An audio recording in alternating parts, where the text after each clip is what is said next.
quite light, but in the west we will see those winds picking up later and some heavy showers moving in towards Northern Ireland through the late afternoon. Temperatures 7 to 8 degrees Celsius, so feeling pleasant enough.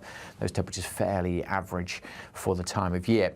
Now, we will see these band of showers crossing through Northern Ireland during the afternoon and evening. They'll spread into Scotland. Some snow likely again over the hills, but rain at lower levels. The winds will suddenly whip up as that line of heavy showers moves through, moving across Northern Ireland, spreading through the Irish Sea into northwest England and North Wales later on as well. So some showers in the west, many central and eastern parts staying dry, and again, turning pretty chilly where we've got these clearer skies across eastern England. If you're heading out this evening, we'll see a frost forming pretty rapidly.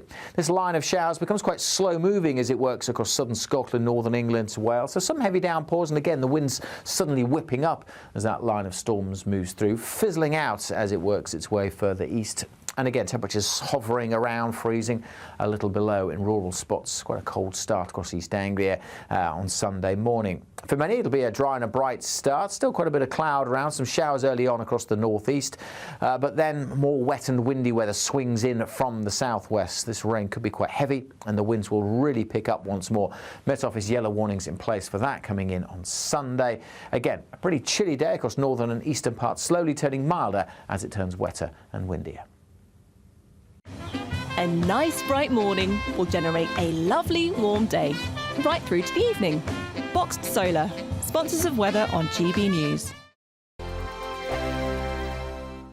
This is the final week to grab your chance to win our biggest cash prize so far, £50,000 in tax-free cash. How would you react if you won?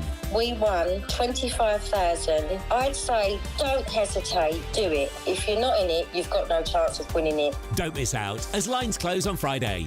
For another chance to win, text cash to 63232. One entry costs £2 plus one standard network rate message. Or text bonus to 63232. 5 entries cost £5 plus one standard network rate message. Go to gbnews.com/win. Entries start from just £2. You can call 0903 681 3232. Calls cost £2 plus your network access charge. Or post your name and number to GB10 PO Box 8690 Derby DE1 9TT. UK only. Entrance must be 18 or over. Lines close at 6 p.m. on the 31st of January. Please check the closing time if listening or watching on demand.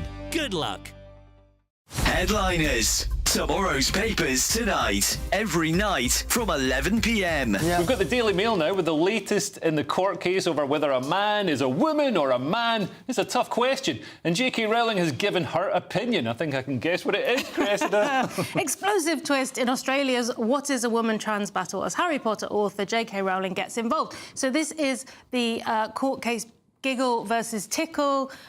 Tickle was a... He's Mr. Men. That's right. It's a Mr. Men trans battle. Kind of is a Mr. Man. It was a women's group, wasn't it?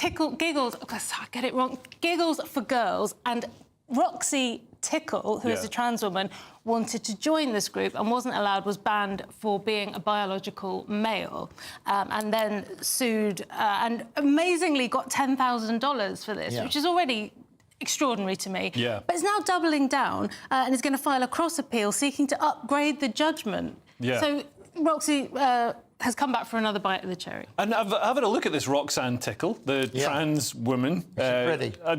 No, not one of the pretty ones. Not a Blair White. Just looks like, to be honest, it looks careful, like you could be sued for $10,000. looks like one of us. Yeah. To be honest, no, like I mean, I'll happily. For yourself. No,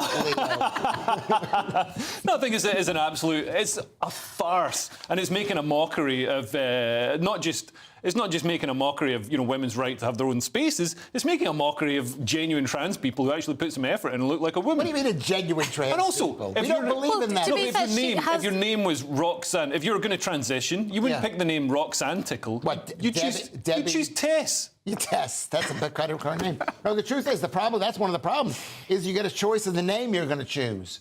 And of course, you're going to choose like a hot Roxanne. That's a hot Roxanne. That's a great name. They're not going to choose. You don't think Louis. Tess would work better with Tickle? GB News, the People's Channel.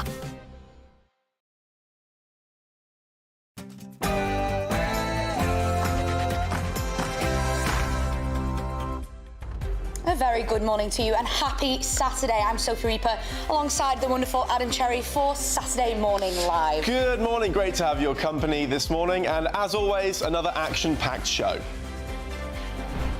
Breaking news in the last hour, 4 female Israeli hostages are being driven out of Gaza by the Red Cross after they were released by Hamas. We'll bring you all the latest.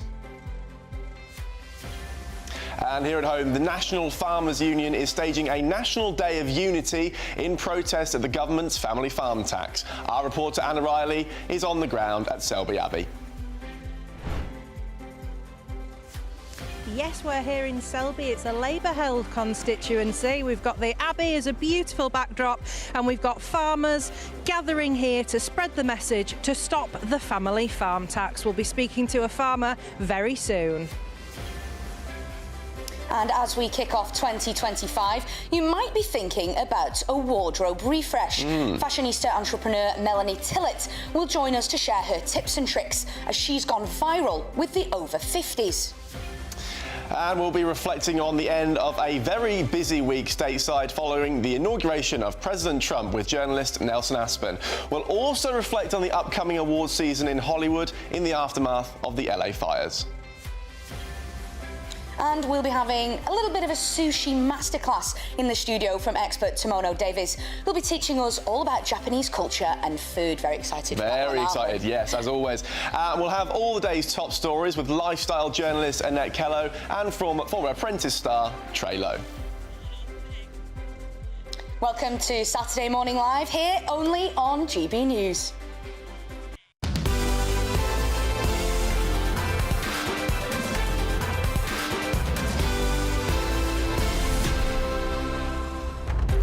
You know what? I'm looking forward to that sushi. That's going to be good fun, isn't it? You're not really much of a sushi expert, are you? No, but really had loads of it.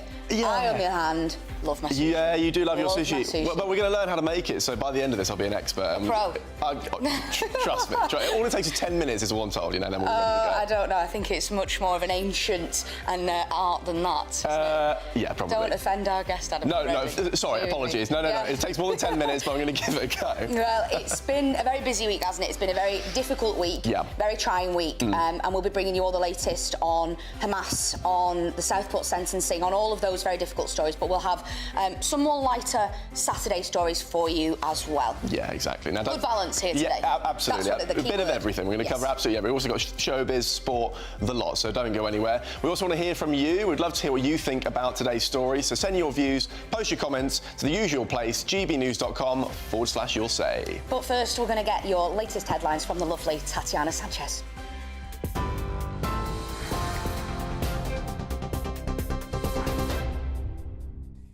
Sophie, thank you very much. The top stories, that breaking news that 4 female Israeli hostages have been released by the terror group Hamas. The girls took to a stage in Gaza City's square where crowds of people cheered. Surrounded by armed Hamas fighters, all 4 of the girls were guided to Red Cross vehicles, waiting to take them to a border to be handed to the IDF.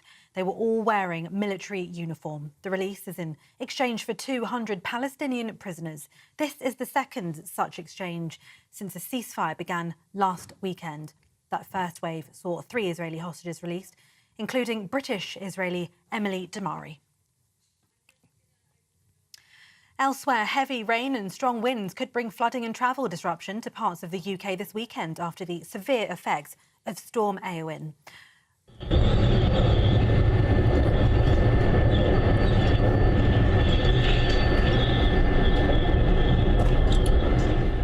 Up to 80 millimetres of rainfall could be seen in parts of England and Wales, with several amber and yellow weather warnings issued as well by the Met Office over today and tomorrow.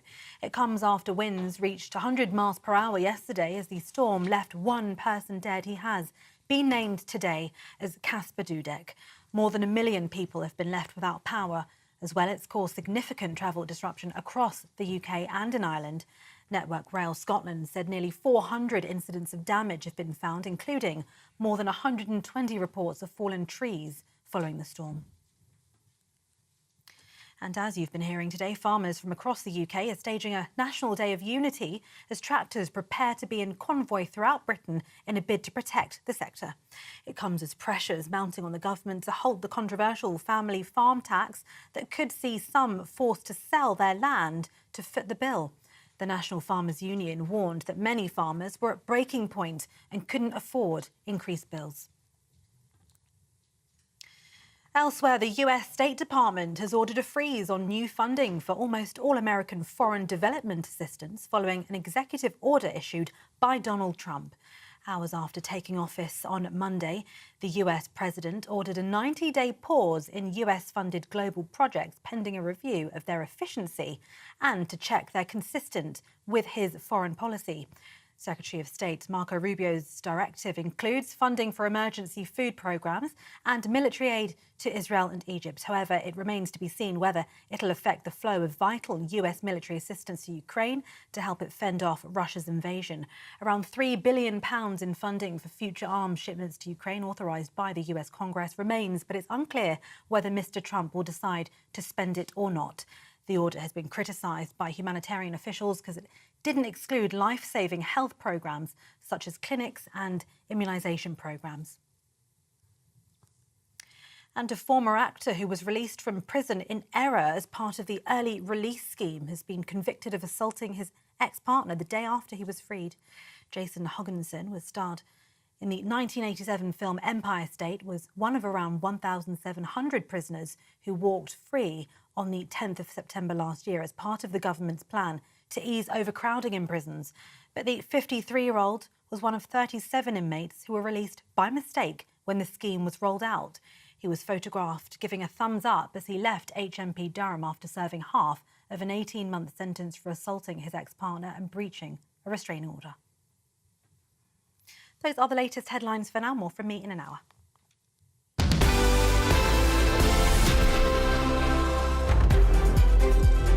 Thanks, Tatiana. Now, just before we get to the latest on the Farmers' Day of Unity here at home, we've got a lot to pack in. We're going to briefly cross live to Gaza, where 4 female Israeli hostages have recently been released by Hamas. A short time ago, Israel's Channel 13 is reporting that Israeli forces have received the 4 released hostages. We're seeing live pictures here of Hostage Square in Tel Aviv. I just want to bring you the 4 names of those girls who've been released this morning. Karina Ariev, age 20, Daniela Gilboa, age 20, Naama Levi, age 20, and Liri Albag, age 19. Those are the 4 girls that we saw released this morning, and I'm sure lots of relief from their families. As we saw again last weekend with the other 3 girls who were released by Hamas. Yeah, unbelievable. I mean, so just very quickly as well, we've had a brief statement from the Israeli Defence Forces saying the hostages are currently being accompanied by IDF Special Forces and ISA forces on their return to Israeli territory. That's, of course, happening now, where they will undergo an initial medical assessment when they arrive. And as Sophie said, you're looking at Hostage Square in Tel Aviv there. Everyone is expecting them to arrive. That journey takes about an hour or so from Gaza, but obviously, you know, there's a lot that has to happen before those hostages can be released fully following their mental health check, their health checkup. But we'll be bringing you all the latest on that story throughout the show. Now, back here at home, farmers from across the UK are staging a national day of unity as tractors prepare to be in convoy throughout Britain in a bid to protect the sector. It comes as pressure is mounting on the government to halt the controversial family farm tax that could see some forced to sell their land just to fit their tax bill. Now, we'll be joining us now from Selby Abbey is GBNews Yorkshire and Humber reporter Anna Riley. Anna, what's the latest? Good morning to you both. Well, yes, we're here in Selby for the NFU National Day of Unity. You can see behind us what a gorgeous backdrop we've got here of Selby Abbey, and you can see here the tractor display, Back British Farming, Stop the Family Farm Tax. And of course these tractors are here, and there's going to be a tractor rally a little bit later on this morning just to show the wider impact on the whole agricultural sector due to this tax. I'm joined now by Ian Backhouse. Ian, good morning. You've been a big part of organising this day in Selby. What's it all about? This is all about highlighting to the people of Selby about how important farmers are to the local community and how under threat we are from the potential inheritance tax changes that the government is proposing. So we've got the tractors here and we've got the food. Just tell us a little bit about the food collection that's been made here. Well, we've asked all local producers to make a donation. So all the produce we've got is from local producers in the Selby area, and that's been made to a donation to Selby Food Bank. And then we've also got donations on the other side, which is we're giving away free produce to people of Selby who want to come along. And again, they're all from local producers. It's amazing, this produce that we've got here that people have donated, and of course it's all about farm to fork, isn't it? We know that last weekend farmers were gathering outside supermarkets spreading that message. This is all about getting the public engaged, isn't it? It's about getting the public engaged. I mean, we welcome now, we've got a lot of support from British retailers who've come on board and said they support our campaign. They understand how important it is to keep farmers producing food. And this is about making sure the public understand where their food comes from, and they understand the association between what goes on in the fields around the town of Selby and where the food comes from that they put on their plate. And this is a Labour-held constituency. What's the message that you're wanting to get across to the local MP and wider government about this family farm tax? The key message we want to get across to Keir Mather, the MP, who was invited to come and see us today, is that sit down with the industry. Let's talk about the government proposals. Yes, there's a way we can make it work. You can still collect tax, but let's make it work without putting family farms under threat in the way that the current measures do. The data they've been using is incorrect. Lots of studies have demonstrated that the data they're using is incorrect. It's going to impact far more family farms than they think it's going to impact. Yeah, what kind of a review do you want? Because you feel like farmers have been ignored in this and that there's been no consultation. I think what kind of a review? We want government to sit down with us and look at the measures to move it forward. We want to understand what the government want to achieve, and then we want to give them a way of delivering their achievement without it impacting family farms. It's a bit, when you've got a family farm like I have that you know is going to be hit by the tax, and then you hear a minister turn around and say to you, go and talk to your accountant, it isn't as bad as you think it is. We went to talk to our accountant and it is far worse than they think it is.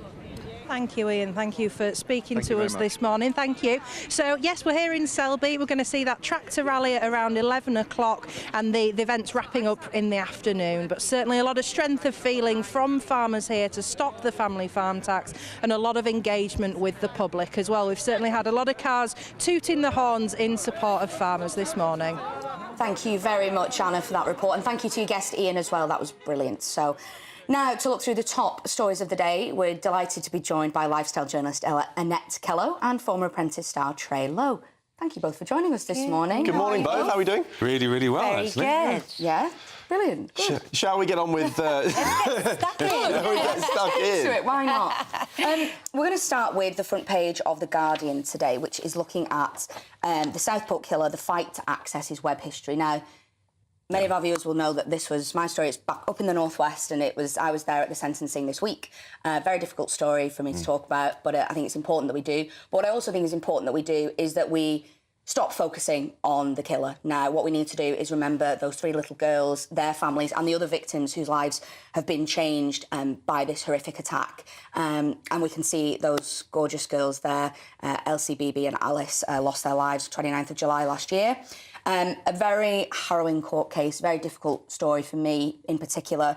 But The Guardian today talking about the search history of Axel Rudikabana, that it's locked in a lengthy US legal process. Surely there should be some way to fast-track this. What do we both think? Absolutely, yeah. The confusing thing for me is how they can somehow access other people's records quite quickly and easily. We saw, people being arrested for the riots and other things in the summer and people's posts online, yet they can't seem to access this because of loopholes and that they're going to need warrants to actually do it. So I think it's going to be a drawn-out process, but I just don't understand why they can't do it so quickly. And the other aspect they've been saying is, well, we don't want to bring it out because of the victims' families, which of course, you know, could stir things up even more for them, and they're already going through such an emotional time. But I do think there needs to be a legislation in place going forward where something like this, surely they should be able to do it.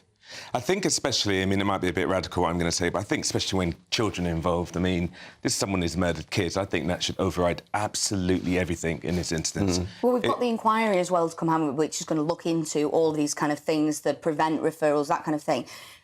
That information would surely be helpful for It'll be absolutely helpful. I mean, and also it'd help potentially preventing other crimes. But, I mean, I've got a child and I feel quite strongly about this. When it's kids involved, I think their rights should trump everything else. I think it should be fast-tracked. You know, end of the day, he's been found guilty, hasn't he, right? Yeah, Sentenced. of course. I mean, what more do you need? What else do Google and them need? I understand the sort of safety concerns in terms of privacy, etc. I'm definitely someone who's an advocate for having as much privacy as possible. But in a situation like this, when young little girls have been murdered, I mean, come on, that should override everything. Every bit of research in history should be analysed, you know? If anything, to prevent anything else. If he's been radicalised or something's happened, we should know about it instantly, because, you know, anything else could be... It's a special case, isn't it? It's a very, very special case, yeah. And there's already been hints that the family and the father already knew to some aspect. So then that goes into how much did the family know beforehand? Well, that's not necessarily clear. So, legally speaking, we have to be careful when we say things like that. No, of course. But the general point... There was the Ring doorbell footage. Of course, and we saw him... So I'm talking about, you know, in that aspect, we don't know, of course. Yeah. And, you're I'm talking... sure there's more to come out of that, obviously, 100%. with the inquest. And I think, unfortunately for the families, it's not necessarily over. There's justice, he's been sentenced, but there is still more to come. Yeah. We wanted to touch on that, obviously, because it's a huge story. Yeah. But I for one, certainly hope, and I'm sure I mirror the viewers when I say that I just want the families to feel that they can perhaps start to move on with their lives now. So we'll move on to another story. The NHS told to ditch some targets in a drive to slash waiting times. That's in the Times today. So it's always a story about the NHS, isn't there? I don't think we'll ever do a show. It's never going to end. It's never going to end. I mean, I'm as someone who's been in and out of hospital, I mean, most people know my story, paralysed age 15, in and out of hospital. So, I mean, I spend more time than most on waiting lists and stuff like that. Yeah. But I think get rid of all the bureaucracy. I think it's great. Scrap the waiting time, scrap the bureaucracy. I mean, I'd even go as far as say get rid of half the management structure. It seems like there's a lot of management structures, a lot of dotting the I's, crossing the T's. That doesn't need to be there. I think patience should be the most important thing, and getting people to see the right people is everything. Some people literally losing their life because they wait. Of course, yeah, but the politicians across the political spectrum, I mean, we've been covering this for quite some time. I've covered this personally. You always hear the same sort of thing from both sides, which is, we need to get rid of the bureaucracy, we need to focus on nurses and doctors and outcomes, and we need to cut that waiting list. And it never, ever seems to happen. In fact, under Rishi Sunak, his priority, one of his top 5 priorities, you can cast your mind all the way back to about a year and a half ago, he said one of those priorities was cutting waiting lists, and the waiting list went up. Obviously, he blamed strikes and so on. But, you know, events, dear boy, events, it's always a problem. And whenever I see... I'm just always sceptical of these sorts of headlines. Do you know, I think as well, and this again might sound a bit radical, I don't mind paying for the NHS. You know, for those who can pay, why not? Every time you visit, certainly primary care, whatever it is, £10 or £20 a visit, because I think sometimes it gets inundated, for instance, in flu season with people who don't need to be there. There's a lot of people who are a little bit hypochondriac that are going. I think if you were to charge those that can afford it, because I'm aware it's a slippery slope before, you know, everyone's having to pay, only those that can afford it, and have something to people think, do I really need to be going at this particular moment? You know, and then other things like lifestyle choices and more investment in that, so people don't even end up in a system, you know, in the first place. There's so much that could be done that could then really drastically cut waiting lists. But I think you're right, it just becomes a talking point and nothing really gets done. Yeah, I wonder if people have, up until very recently, I think, even suggesting that, paying for a GP referral, whatever, that you never have that discussion. But now, perhaps... Perhaps it would be unpopular, but, you know, at least having a dialogue on it, given the state of hospitals, of the NHS. Something needs to change. Yeah. I like the agree on that. French style. You looked at the French model. Ooh, tell us about that. The French model. Ooh, and it's basically they pay 300 to 1,000 euros a year, depending on your basis of, and then you pay about 7 50 to 10 euros per appointment. And I think they have a great healthcare system. They get seen quickly. I know somebody, she goes back on the Eurostar because she's like, I'd rather go there for my treatment. Wow. She's French. Which is unbelievable, isn't it? And so that shows the situation we find ourselves in, doesn't it? It's getting the Eurostar to France to see a GP. Yeah. Absolutely. And I think the other thing is where you live. I mean, I'm quite lucky just in Notting Hill around the corner. I get to see my GP on the same day. But I understand for some people that's not the case, right? So I wonder why that is. Is it just more efficient in some places, or there's more investment? That's another thing to look at. Is it evenly invested in across the board, or is it a bit unfair in certain areas that some people get to see like me in the same day, others might have to wait a week? I mean, it's going to be a perennial debate, and who knows if we'll be able to fix it. The NHS is always supposed to be free at the point of use, so, you know, maybe we'll make some progress. I'm not sure. But thank you both. Thank you to Annette and Trey for joining us. We'll catch up with you guys later in the show, more headlines. But next, we'll be speaking to the woman who considers herself an accidental influencer, interesting, for the over 50s. That's fashion entrepreneur Melanie Tillett, who joins us shortly. This is Saturday Morning Live on GB News, Britain's news channel.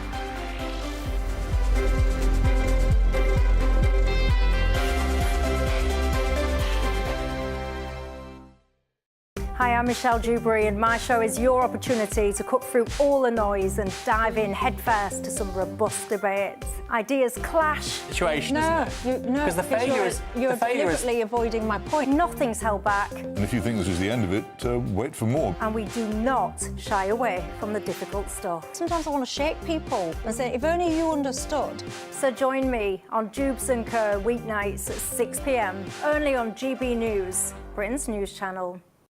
It's Patrick Christie's Tonight, and here we do things differently. It's explaining the absolute madness of this, doesn't it? It's explosive. I mean, this is very good. It's lively. 850. Your government sat there short and it did nothing. It's controversial. And the Middle East has been in turmoil since before I was born. It's everything you need to kickstart your evening. Everyone's had their Weetabix tonight. I love to see it. That's Patrick Christie's Tonight, weeknights from 9 p.m.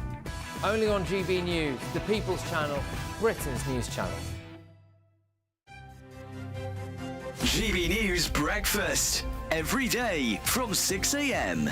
I'm really pleased to see this story. It's the news that bowel cancer screening, the age for that is going to be dropped from 60 to 50. And this is really, really important because bowel cancer is one of the biggest killers, and more people appear to be getting diagnosed with bowel cancer in their 50s.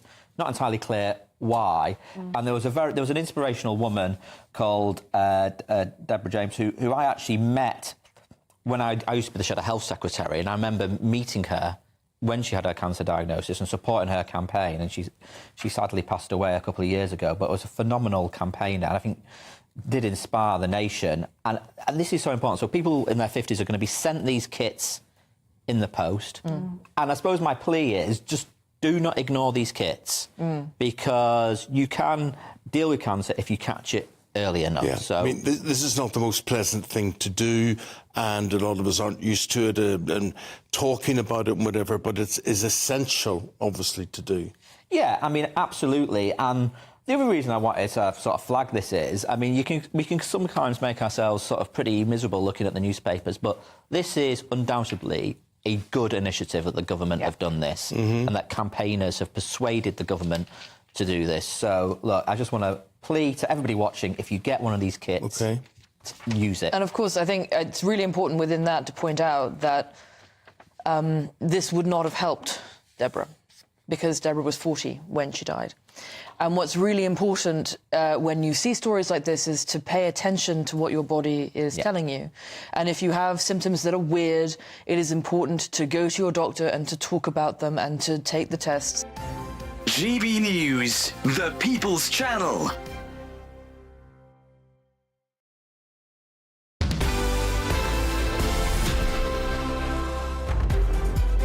Well, welcome back to Saturday Morning Live. We just want to bring you up to speed with that hostage release this morning.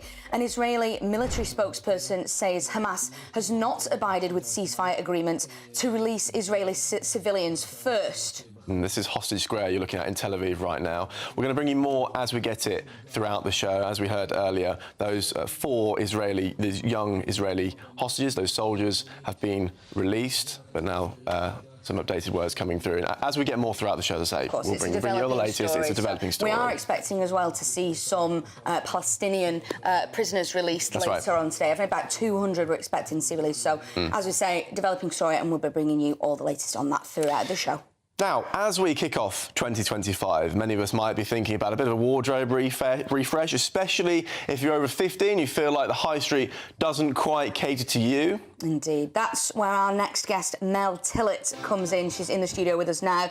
She's the owner of Tillett's Welcome Clothing back. and has become an accidental influencer, building a loyal community of women over 50 who love her honest take on fashion and life. Now, Mel's even introduced British Sign Language to their social media live streams, making fashion even more accessible than ever before. She's the founder and CEO of Tillett's Clothing. Mel Tillett joins us in the studio now. Mel, thank you for joining us. Thank you for having me. I love that. The bit about British Sign Language, I think that's brilliant, making fashion accessible. Talk to us about why you wanted to do that, first of all. Well, it did come about quite by accident, because one of our models, Sharon, she just suddenly, on one of our live videos one day, just suddenly started signing. And we were all like, we had no idea you could sign, Sharon. Let's keep this going, you know. And the odd one or two ladies then picked up on it and said, what a fantastic thing to do. So we're going to get a regular slot now for Sharon to come on, and as we're doing the little live fashion show, she's going to do some signing again to make it a little bit more accessible. That's brilliant, and it's such a unique selling point for your brand as well, I think, that you're able to do that. Another USP that you've got, of course, is that you are this accidental influence. I love that you said that's the first time. That's the first time I've heard it. You can have that free on thank you so much. It's quite true. Tell us about your following. Obviously, an influencer that many people might typically think of would be someone in their teens, someone in their 20s, someone who's particularly social media savvy, using TikTok. Talk to us about your brand of influencer. Well, our influencer, my kind of influence is over the older age group, the over 50s. Up to 60s, 70s, 80s even. You just say we'll see some of your Instagram videos on our screens now. Yeah, oh, there she goes. There you go. So it literally came about quite by accident. For my business, I do a lot of live videos. I'll do them early in the morning at 7:30, which sounds ridiculous, but I know my ladies are up and about at that time having a cup of coffee or whatever that might be. And just being honest about day-to-day life. So my dogs are running about, my grandchildren are even sometimes in them if they've stayed overnight, and one thing and another. So it's just been purely by accident that I've got this really nice, loyal following, and I get lovely messages off ladies. I'll do things like, I'll tell them when I'm going for a mammogram, and I'll say, come on, everybody go for your mammogram. That's brilliant. All sort of health-conscious things. I've been a lot heavier than I am now, and I've slimmed down and lost some weight. I've been talking about that journey as well. And then ladies will ask me questions on the videos, and we chat about all sorts of different things. So literally, quite by accident, this is what's happened, and now I'm getting messages every day, and people are loving the clothing ranges that we do. And it's just, I started off as a business, that's purely what I did, but it's turned out into this other, I get recognised places I go now, which is really weird. But yeah, no, it's great. It's a really, really I was going to say, it must be of huge benefit to your business as well, not just for its own sake and how fun it is to produce this content, but there's a commercial element to this as well, which is drawing attention to your work. Yes, we employ around about 50 people. Wow. And I'm quite open to my audience and saying, you know, while you keep buying off us, while you're loving our products and our clothing, you're keeping 50 people in jobs. Yeah. You know, we know that it's tough times at the moment, and it is tough out there, particularly high street.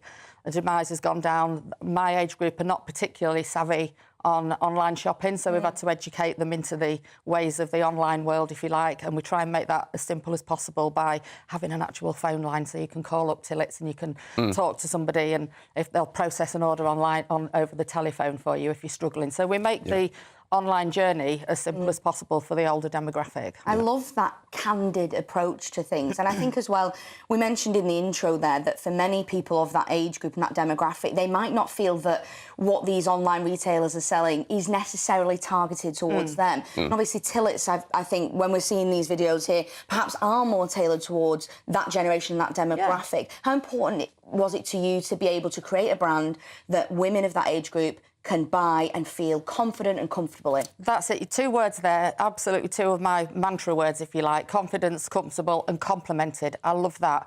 Women don't compliment each other enough. We should do more of it. If you see somebody looking fantastic or you love something that they're wearing, tell them about it. Be nice. You know, we don't have any negativity on any of our social platforms. I have a customer service team that are all over anything. If people are being nasty and horrible, off you go. We're not interested in negativity. It's all about confidence, feeling comfortable in what you're wearing, and getting those compliments. Because you walk down the street, a stranger comes up to you and tells you how nice you look, or I love your jumper, or what you're wearing. I'm such a big advocate for it's that. fantastic, and we should do more of it. It makes you feel so great, doesn't it? Yeah. But also, when I say it to someone and they say, "Oh, thank you so much, that's so lovely of you," that makes me feel great as well, that I've made someone's day. Absolutely, and we should definitely do more of that. Yeah. And I think for our age group as well, we are very much forgotten on the high street. It's tough out there, as we said earlier on. It's not easy to go and buy anything now. You go in Zara, everything. I went in Zara when I was in London just before Christmas. Everything that was left was a small, no good to me. I'm a good size 12, you know, and all body shapes change, and as you get older, you know, we go through lots of things in our lives as women. When we get past 50, past midlife, you know, we've probably had our children, we've put weight on, you've had your menopause, all sorts of different things, changes, and things go on. So for me, if we can make ladies feel confident in the clothes that they're wearing, that's a massive thing. It really is. Now, me and Adam aren't quite in our 50s yet, but we've not quite reached that milestone. But if you had any advice for mine and Adam's outfits today, whether it's accessorising, whether it's just a joke... Now you're putting me on the spot. That's right. Saying, let's get the advice from the expert while you're here. Well, I can't, not what you're wearing. I think you look great. I said, is it a jumpsuit you've got on? It is. You called it a boiler suit, but it's a jumpsuit in our language. And Adam, you're looking very smart in your polo shirt. I think brown's a good colour. We could perhaps improve on the socks. I did. Right. I said what you would say about the socks. Listen, the socks. Yeah. Well, you might better see them. This is a screw up. I didn't actually think you'd be able to see these. They're Beatles socks. Oh well, we can forgive you for that then. We can forgive you for that. Okay. There they are. No, I quite like the contrasting colour. Very, very nice. Oh look, we've zoomed in. Wow. Oh, there we go. I'm so sorry to the viewers who've got to look at that. Gorgeous shoes there. John, Paul, George, and Ringo. There you go. Brilliant. Okay, so yeah, point taken. If that's the only thing you've got to work on, though, I think that's not bad. We'll take that. That's good. Well, thank you very much for that advice. I will take that. Well, I think you've got more to take. I've got more to learn. You're doing nothing wrong. Now, thank you very much for joining us this morning. Thank you for having me. Time is running out on your chance to become our biggest ever giveaway winner with an incredible £50,000 in your bank account. That's totally tax-free cash, by the way. Spend it however you like, maybe on new socks. Make sure you don't miss out. Lot of socks. There's just 6 days left to grab your chance to win our biggest cash prize so far. £50,000 in tax-free cash. How would you react if you won? We won 25,000. I'd say don't hesitate, do it. If you're not in it, you've got no chance of winning it. Amazing, just the best feeling ever. For another chance to win £50,000 cash, text cash to 63232. One entry costs £2 plus one standard network rate message, or text bonus to 63232. 5 entries cost £5 plus one standard network rate message. Go to gbnews.com/win. Entries start from just £2. You can call 0903 681 3232. Calls cost £2 plus your network access charge, or post your name and number to GB10 PO Box 8690 Derby DE1 9TT. UK only. Entrance must be 18 or over. Lines close at 6 p.m. on the 31st of January. Please check the closing time if listening or watching on demand. Good luck. Thank you, Mel. Still to come. By the way, I've got them out again. These John, Paul, George, and Ringo bad boys. Still to come, though, we'll be going live stateside to discuss President Trump's first week back in the White House. I know I have so much to learn. Sorry. And we'll also go live to the Farmers' Day of Unity to get the latest. This is Saturday Morning Live on GB News, Britain's news channel.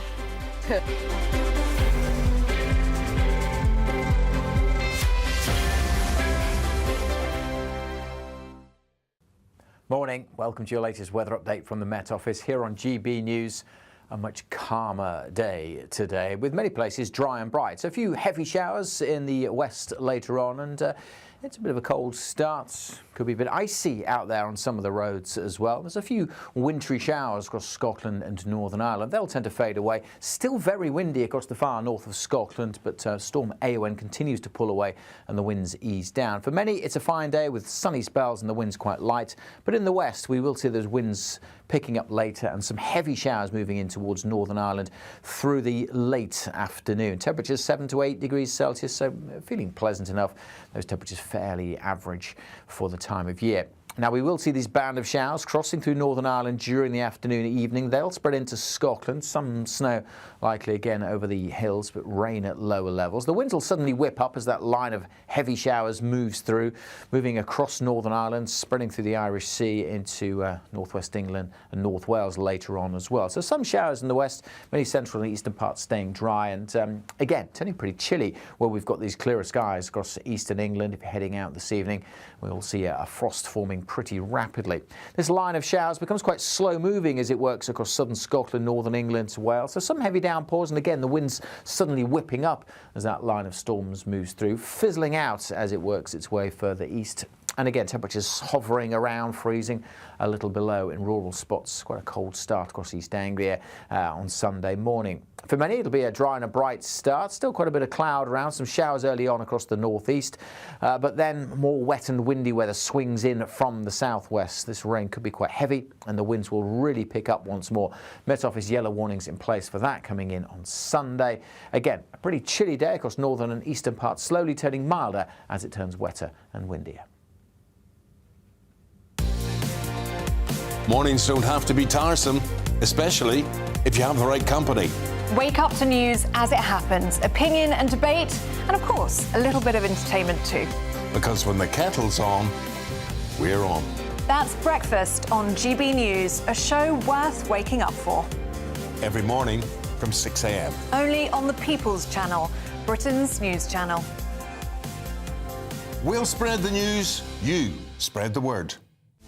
This is Britain's Newsroom, where your voice matters. It's just astonishing. With expert analysis and honest opinion, we don't just keep you informed. We bring you unique perspectives you won't see anywhere else. Can't argue with any of that. When the news happens, it happens here. On Britain's Newsroom, weekdays from 9:30 a.m. Only on GB News. I'm Nana Acquia. This is GB News, Britain's news channel.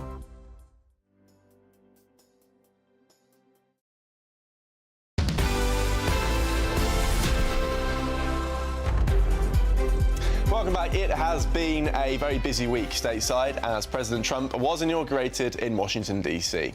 The new president has been hot off the press with his executive orders as he settles back into the White House, focusing on immigration, climate policy and energy. Yeah, and amidst it all, the fallout from the LA wildfires continues as the delayed Oscar nominations have also been announced. Well, joining us now to help take stock of a busy week is journalist and author Nelson Aspen. Nelson, thank you so much for joining us once again. My pleasure, guys. It hasn't even been a week yet since his swearing in, and President Trump has issued over 300 executive actions. I mean, no sooner did they take their dancing shoes off at the inaugural ball than he sat down and he started signing documents. And as you mentioned, his initial focus is on the very issues that got him elected, that he campaigned on. Primarily at the border, he declared a national emergency. There have been over 500 arrests for deportation, 2,000 plus in the offing, and he's cracking down. He's taking business. You also mentioned the wildfires. Just yesterday, he traveled to two American disaster sites, Asheville, North Carolina, and Los Angeles, California, and he is laying down the law and taking care of business. It's quite something to see. Nelson, what do you make of signing so many executive orders so early? This is a relatively new precedent for a US president, isn't it? The number of these executive actions being taken. Is this an effective way of running government? It's sort of sidestepping Congress, isn't it? Well, he had an agenda from the beginning, and it was never any secret. As I said throughout his campaign, he was saying on day one, I'm going to do this, on day one. And you hear that rhetoric a lot from politicians, but he felt as if he had much to reverse from the Biden years, and he wasted no time to it. In another victory just overnight, his pick for Secretary of Defense, Pete Hegseth, was confirmed in a narrow margin, with the deciding vote being cast by Vice President J.D. Vance. So he would say, Trump would say, that this is winning, that the winning continues. Maybe that's a matter of subjective opinion, but in terms of what he believes to be his personal political victories, they're coming fast and furious. Nelson, I want to ask you about another story that's been reported this morning. The Financial Times is saying that Donald Trump has had what they're calling a fiery call with the Premier of Denmark regarding his attempts to purchase Greenland. How likely is it, do you think, that the new president would be able to get that over the line? I think he's going to get a lot of what he's chasing. I don't know that we're ever going to acquire Greenland, but the point is it has now become a talking point. And you've seen this with the tech moguls. You've seen this with the president of Mexico in terms of the deportations. People are coming to the table to discuss it. The Trump presidency 2.0 is being taken a lot more seriously than it was 8 years ago.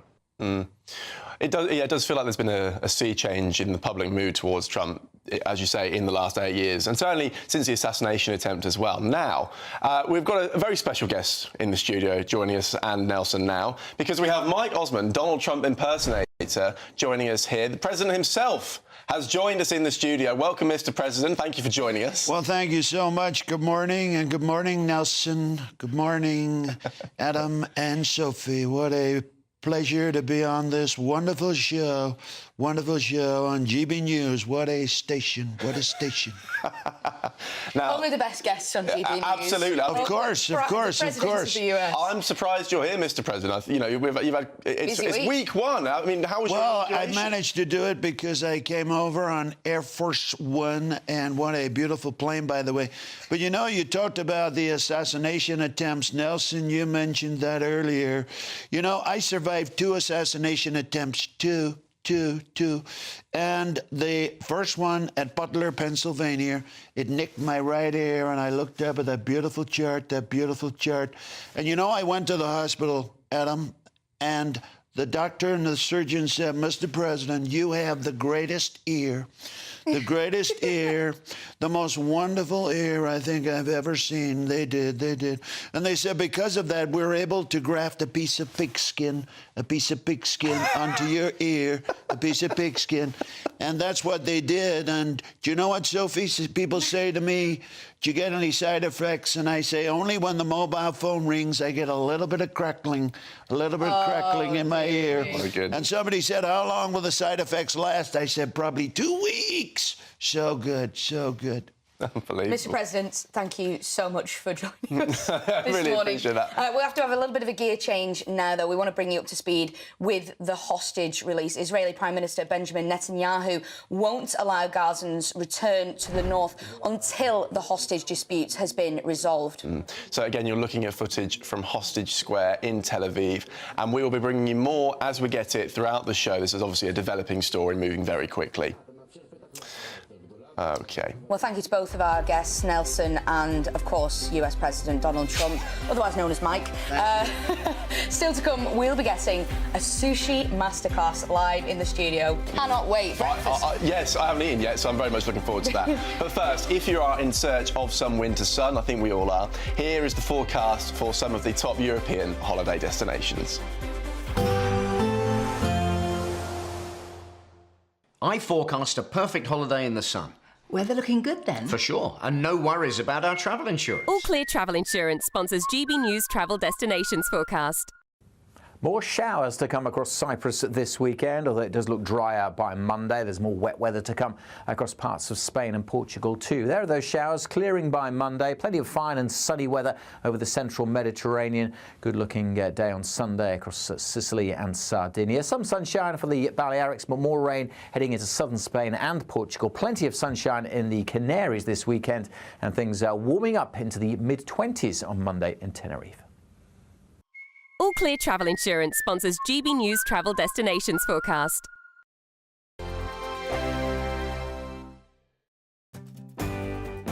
I'm Bev Turner. Thank you for joining us on GB News, the People's Channel, Britain's news channel.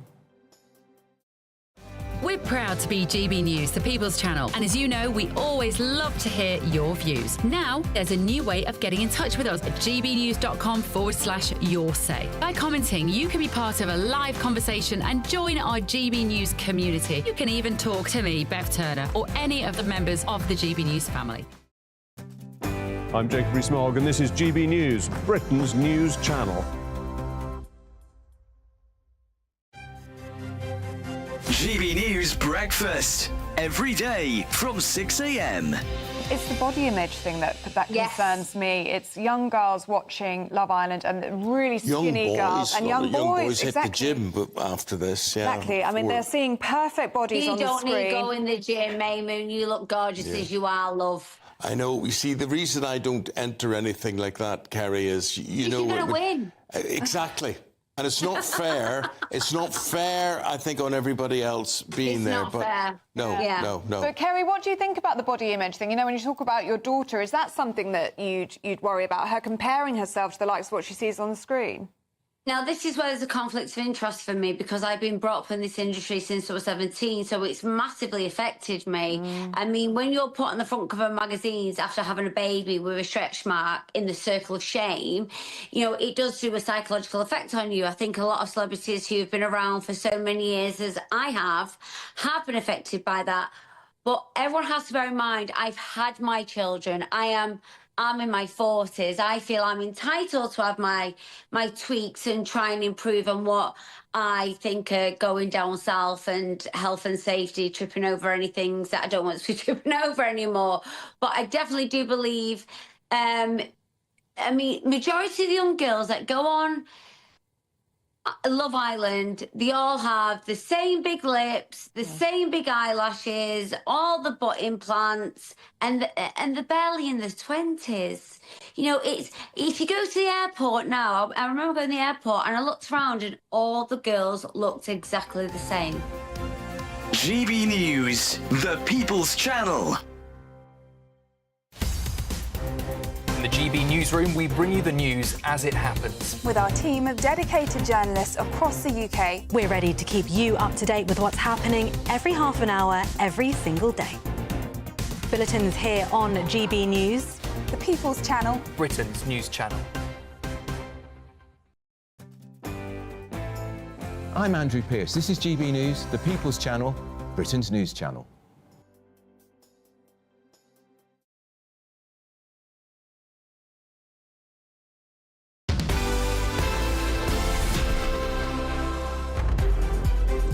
Welcome back to Saturday Morning Live. Now, after moving to the UK from Kochi in Japan over 25 years ago, our next guest missed the taste of home and started making sushi with local ingredients. Yes, Tomono Davies went on to establish Tomono Sushi Party, inspired by her mother's dedication to cooking fresh meals every day.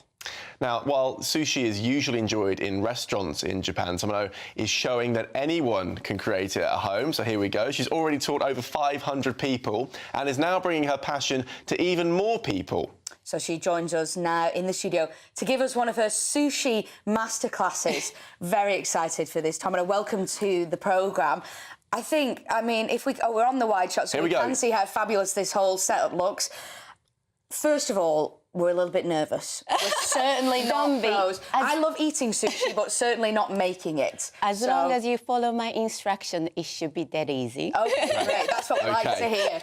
We want to enjoy the sushi, but we don't want to make a total mess of it, do we? No, we don't. No, we don't want to be in trouble. We're going to try our best. So, we should ask you a little bit about your journey first before we get to this. Yes. So, tell us a little bit about your business and why we're here today. Of course. So, my name is Tomono Davies. I'm originally from the place called Kochi, as you mentioned, and I'm the founder and owner of Tomono Sushi Party. So we bring authentic, hands-on sushi making classes to homes, offices in London and home counties. Also, we run public classes, the information which you can find on my website. Yep. So this goes all the way back in 90s, actually, when I was a student. Never. The Japanese food wasn't widely available, but I really craved a beautiful, you know, aromatic sushi, Japanese food. And when you're craving something, you started making your own at home. Then after so many failures, and I decided I have to improvise the idea. I can't just follow the traditional recipe. Water is slightly different. Japanese water is soft. Here the water is quite hard. Then gradually I learned how to do it at home, and then I went back to Japan, and I fell in love with the Englishman. He brought me back to UK. Then that's the time more people start asking me, can you teach me how to make sushi?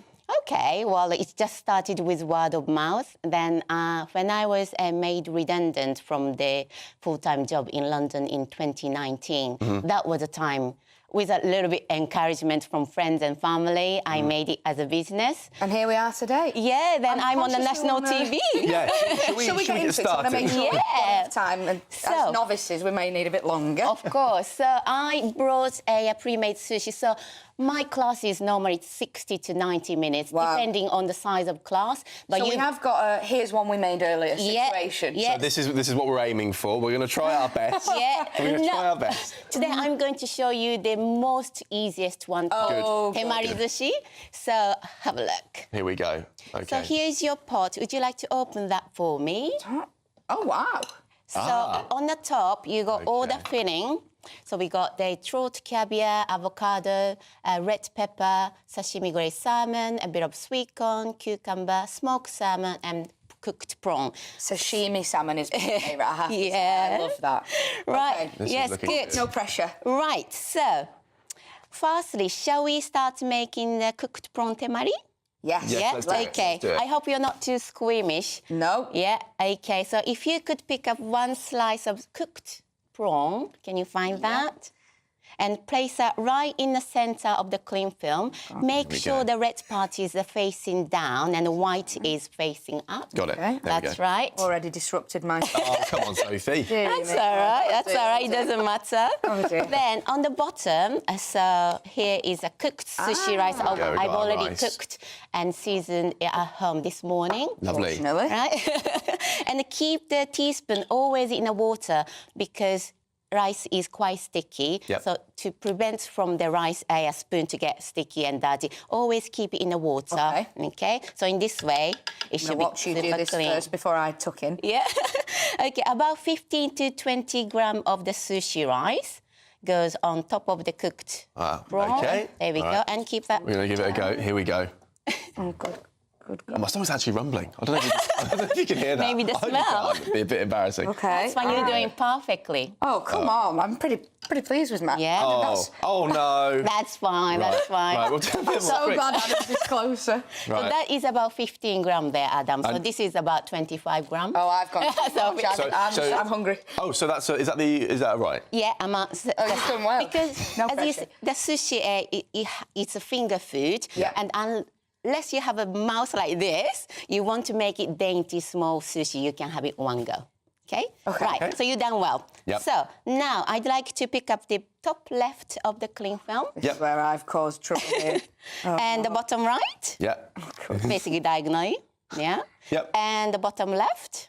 And the bottom left. And the top right. Okay. That's it. You're doing really well. Yeah. Now, I'd like... Gift wrapping comes in handy here, gift wrapping skills. Exactly. Now, hold it quite tightly on the bottom of the rice and form that into the little bowl shape. So temari sushi, temari in Japanese means a cotton ball, hand bowl. So this style of sushi should look like a little bowl shape. Little sphere shape. Gotcha. Yeah, we're looking good. Please. Yeah, a little bit more round. Okay. Like that. Okay. Yeah. Once you've done that, make sure you hold it quite tightly. Gotcha. So unwrap this. Unwrap it. This. Okay, it might take me a minute.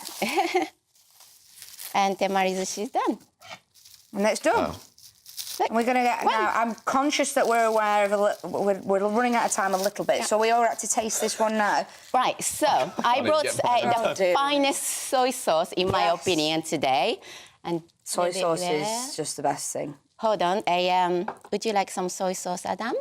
Yes, please. Yeah. In your little pot? Not just directly on Sorry, sushi. sorry. I was concerned. I was concerned that my sushi was going to collapse. So now hold on. It's just because we're running very short of time. I'm very sorry. Do you know how to put the soy sauce on? It's on the fish, not the rice. Exactly. Tiny bit goes there. The Kikkoman soy sauce got only 4 natural ingredients: wheat, soy, water, and salt. It's perfect for sushi. How is it? That's the first thing I've eaten all day. Is it good? Really good. You made it. Thank you so much. Tomono, we're going to have to move on. Okay. So sorry for rushing you. We are going to come back to you after the programme, though, because I want to try some more of this. Absolutely. Thank you so much. Tomono, if we could just ask you to take a seat on the sofa. We will chat to you in the break. And we're going to briefly cross over to the Farmers' Day of Unity now. So I'm choking myself. Sorry, And we're going to speak to Conservative MP for Spelthorne, Lincoln Jopp. Lincoln, thank you so much for joining us this hour. Here he is. Talk to us about today's plans. We know that there's going to be planned disruption all over the UK. What should people be expecting?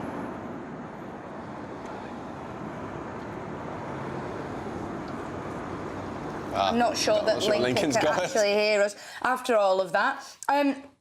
Well, I think, can we bring back Tomono in now? Talk to us about some of the sushi that you've already prepared. Now, I was saying to you earlier that I've tried most of the sushi there. I do love sushi. But the one I haven't tried is the one, is it Trout caviar? Yeah. So just if we can maybe zoom in on a little bit on the sushi that we've already got here. Yeah. This is the one with the Trout caviar for any of our viewers. You can see it's small orange spheres on the top. Now, for anyone who hasn't had sushi before, they might look at that and be a little bit intimidated. How important is it that people just give sushi a go and just try something? Oh, we can see it now there, so it's just to the left of the pot. Lift it up a little bit. I'll hold it up there slightly. We go. There we are. There we go. There, so it's the one with this one here. So there was sort of the red looking, the orangey one there, yeah. So people might be a bit unnerved by that, bit nervous about trying something new. Of course. What would your advice be about to people who have never really tried sushi before? Yeah, good question, because traditionally sushi is with rice, seaweed and fish. But nowadays you can adapt it to with a vegetarian version, and I cover any dietary requirements. And for example, like a quick 10 minutes pack lunch, I wouldn't use trout caviar for my kids' pack lunch. It's just too boozy. I would use sometimes like sweet corn instead of the fish egg, which is perfect for the vegetarian option as well. And it's not as costly as a fish egg. And also for the futomaki or the hosomaki, instead of using very a nice luxury sashimi grade fish, sometimes I could use a chicken goujon instead. You can just lots of different ways. Tomono, thank you so much for joining us. We're going to have to leave it there. We've got lots more to come on today's show. Lots to talk about, haven't we? We have, yes. I'm very sorry we didn't get to have more time with this because I'm still pretty hungry, but don't go anywhere. Lots more to come. Thanks for watching. This is the final week to grab your chance to win our biggest cash prize so far, £50,000 in tax-free cash. How would you react if you won? We won 25,000. I'd say don't hesitate, do it. If you're not in it, you've got no chance of winning it. Don't miss out as lines close on Friday. For another chance to win, text cash to 63232. One entry costs £2 plus one standard network rate message. Or text bonus to 63232. 5 entries cost £5 plus one standard network rate message. Go to gbnews.com/win. Entries start from just £2. You can call 0903 681 3232. Calls cost £2 plus your network access charge. Or post your name and number to GB10 PO Box 8690 Derby DE1 9TT. UK only. Entrance must be 18 or over. Lines close at 6 p.m. on the 31st of January. Please check the closing time if listening or watching on demand. Good luck. Mornings don't have to be tiresome, especially if you have the right company. Wake up to news as it happens, opinion and debate, and of course, a little bit of entertainment too. Because when the kettle's on, we're on. That's Breakfast on GB News, a show worth waking up for. Every morning from 6 a.m. Only on the People's Channel, Britain's news channel. We'll spread the news, you spread the word. It's Patrick Christie's Tonight, and here We do things differently. It's explaining the absolute madness of this, doesn't it? It's explosive. I mean, this is very good. It's lively. 850. Your government sat there, Sean, and it did nothing. It's controversial. And the Middle East has been in turmoil since before I was born. It's everything you need to kickstart your evening. Everyone's had their Weetabix tonight. I love to see it. That's Patrick Christie's Tonight, weeknights from 9 p.m. Only on GB News, the People's Channel, Britain's news channel. Good Afternoon Britain isn't just about us. The wonderful thing about this programme is it's about everyone watching. It's an interactive programme. Well, there absolutely is something to see here, and we're going to be talking about it more. Whether it's breaking royal news, Will, please bring us up to date. or indeed a particularly punchy speech in the House of Commons. Very, very curious. We bring it to you live, and then we bring you live reaction as well. That's Good Afternoon Britain, weekdays from midday. Only on GB News, the People's Channel, Britain's news channel. Join me, Camilla Tominey, for a frank and honest discussion with those in power that cuts through the spin and gets to the heart of the issues shaping our nation. You haven't confirmed that you want to stand as leader, but you haven't ruled it out either. This report basically says that he's not fit to stand trial. Is he indecisive? Incompetent? I deliver the dose of reality Westminster needs. That's the Camilla Tominey Show at 9:30 every Sunday on GB News, the People's Channel, Britain's news channel.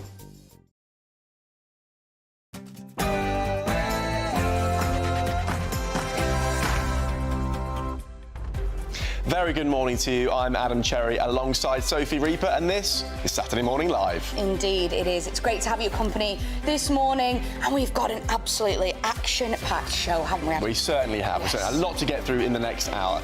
Breaking news this morning, however, 4 female Israeli hostages have been released by Hamas. Israeli Prime Minister Benjamin Netanyahu won't allow Gazans return to the north until the hostage dispute is resolved. And of course, we'll bring you all the latest. Storm Awen battered parts of the country yesterday, with 1 person dead and more than 1 million people left without power. As weather warnings remain in place, our reporter Doogie Beattie is live for us in Hillsborough in County Down. The race is on to restore power and reopen roads ahead of more unsettled weather tomorrow.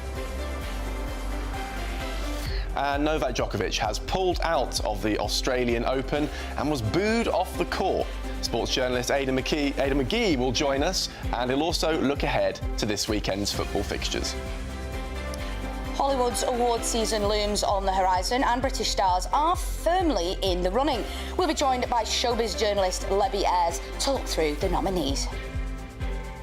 And we're wishing all of our Scottish viewers a very happy Burns night today.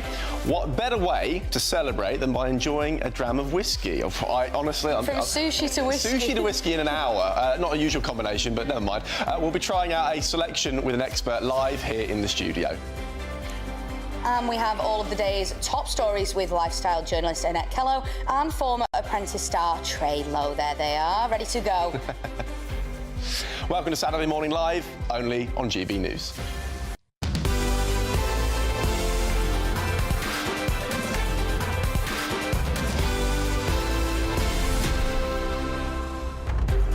Well, that was a quick change, wasn't it? We've cleared up the sushi, and we're now getting ready for later on in the hour. We're going to be celebrating Burns Night, aren't we? We are, yeah. Have you got any Scottish heritage? A little bit somewhere, maybe. See, I'm half Scottish. Oh, you are? Yeah, my mum is half Scottish, and my dad is half Scottish, so I get quarter from each. Then. Okay. So I'm ready to go, and I've got our family tartans ready to display later. I'm very proud. Oh, really? So I have Scottish heritage, so yeah, I've got our family clan tartans with me.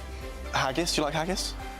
Can't lie, I'm not haggis is big. Neeps and tatties. Right. I'm very cross, but haggis is not really for me. Yeah, I think I'm with you on that one. Yeah. But no, we're going to have a great show.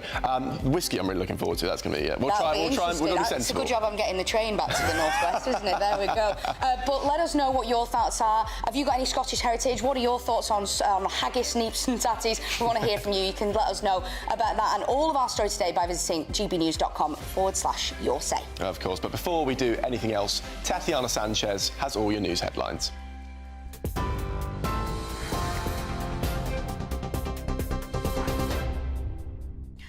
Adam, thank you. The top stories: 4 female Israeli hostages have been released by terror group Hamas and are now back in Israel. The girls took to a stage in Gaza City Square where crowds of people cheered. Surrounded by armed Hamas fighters, all four were guided to Red Cross vehicles waiting to take them to a border to be handed to the IDF. They were all wearing military uniform. The release is in exchange for 200 Palestinian prisoners. It's the second such exchange since the ceasefire began last weekend. The first wave saw 3 Israeli hostages released, including British-Israeli Emily Damari. Heavy rain and strong winds could bring flooding to parts of the UK this weekend after the severe effects of Storm Awen.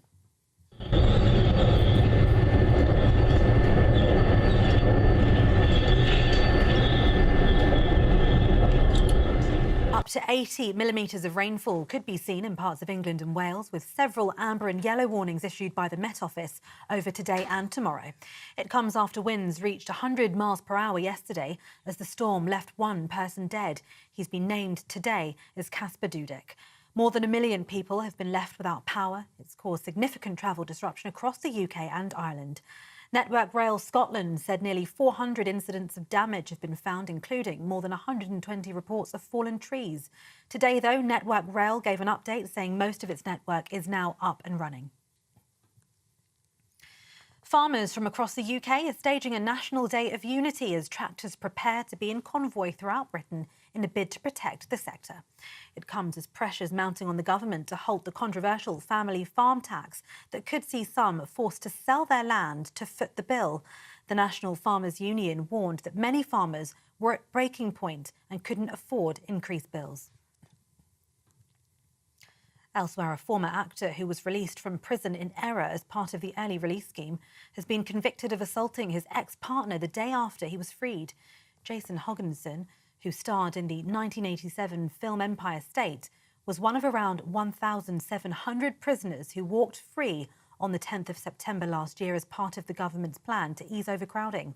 But the 53-year-old was one of 37 inmates who were released by mistake when the scheme was rolled out. He was photographed giving a thumbs up as he left HMP Durham after serving half of an 18-month sentence for assaulting his ex-partner and breaching a restraining order. In other news, the Tories will push for a ban on smartphones in schools to be included in the government's education bill. The Conservatives are tabling an amendment to the Children's Wellbeing in Schools bill to end the use of mobile phones and other devices during school days by pupils. It's understood that the Labour government has no plans to legislate on banning phones in schools. It would mandate that all schools in England put a policy in place that applies from the start of the day's first lesson to the end of the last. Shadow Education Secretary Laura Trout says we have a growing understanding of how damaging phones and social media are on our children's education. And Buckingham Palace has released a photograph of the King ahead of Burns Night tonight. The photograph, which has been posted on the royal family's X account today, shows His Majesty in the library at Balmoral Castle, dressed in the traditional tartan skirt. The caption, wishing those celebrating a very happy Burns Night, is included. Those are the latest headlines. More from me in half an hour.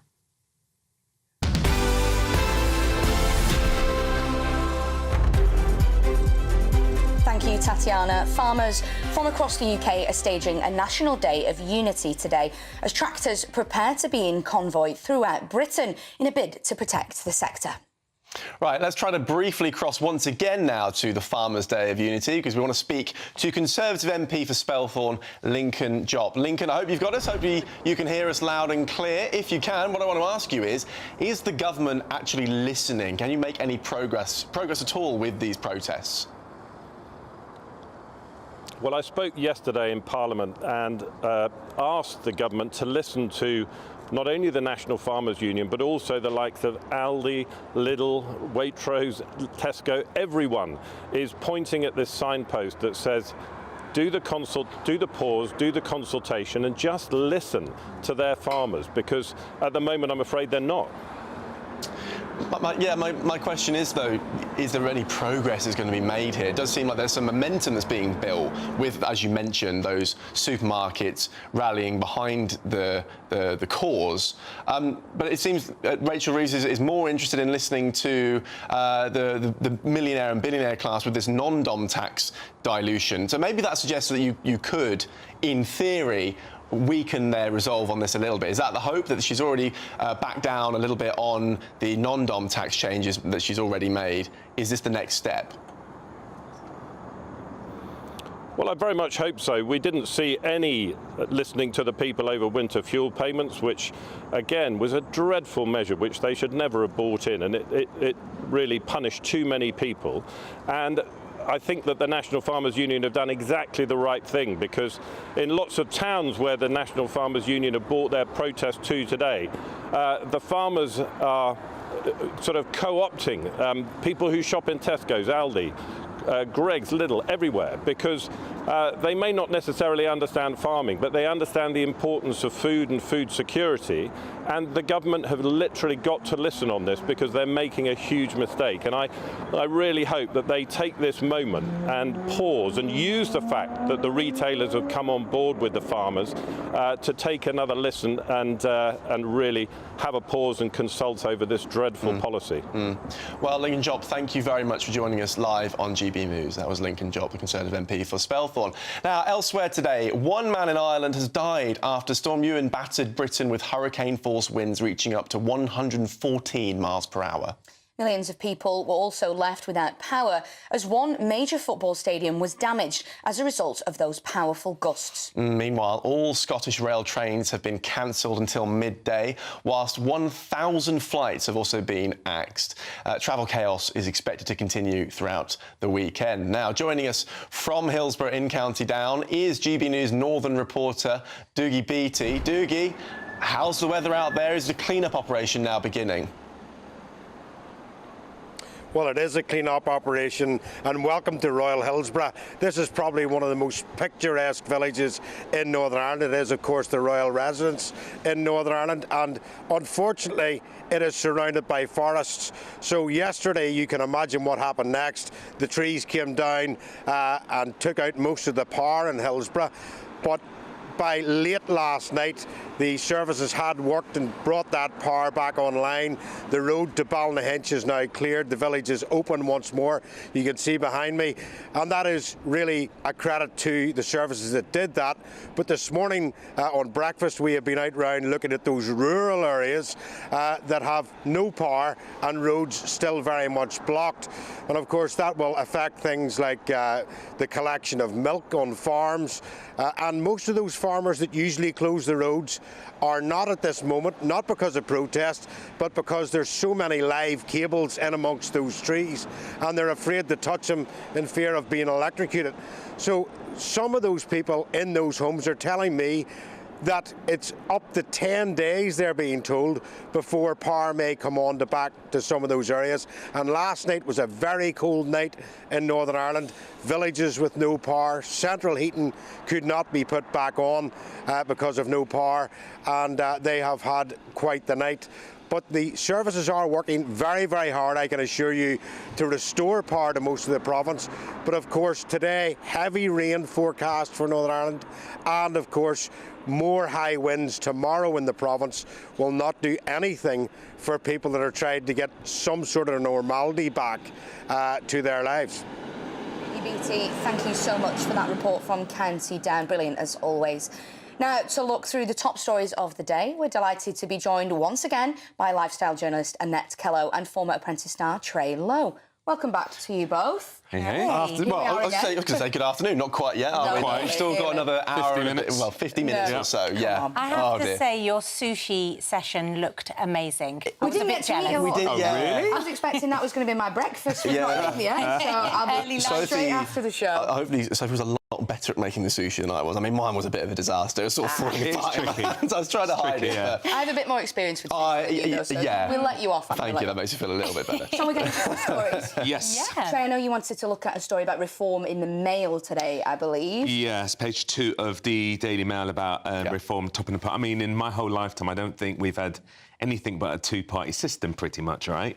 More or less, right? I know we've had Lib Dems in a joint parliament, but I think this is revolutionary. Topping polls is quite extraordinary. It's crazy. I mean, whether it would manifest in a general election, we don't know, because people tend to be like this in between votes. But I mean, it does say a lot. I mean, Reform's got a couple of real great sort of policies and things, isn't it? Like 20%, £20,000 tax threshold, I mean, more defence spending, which some people like. You know, immigration controls, which is a hot topic. I mean, the only things that haven't been tested, isn't it? It could be a Liz Truss moment. You know, even just a tax thing could, you know, that's one of the main criticisms, that no one's really tested their actual policies. Exactly. But it does point to something. I think people are disaffected, they're fed up.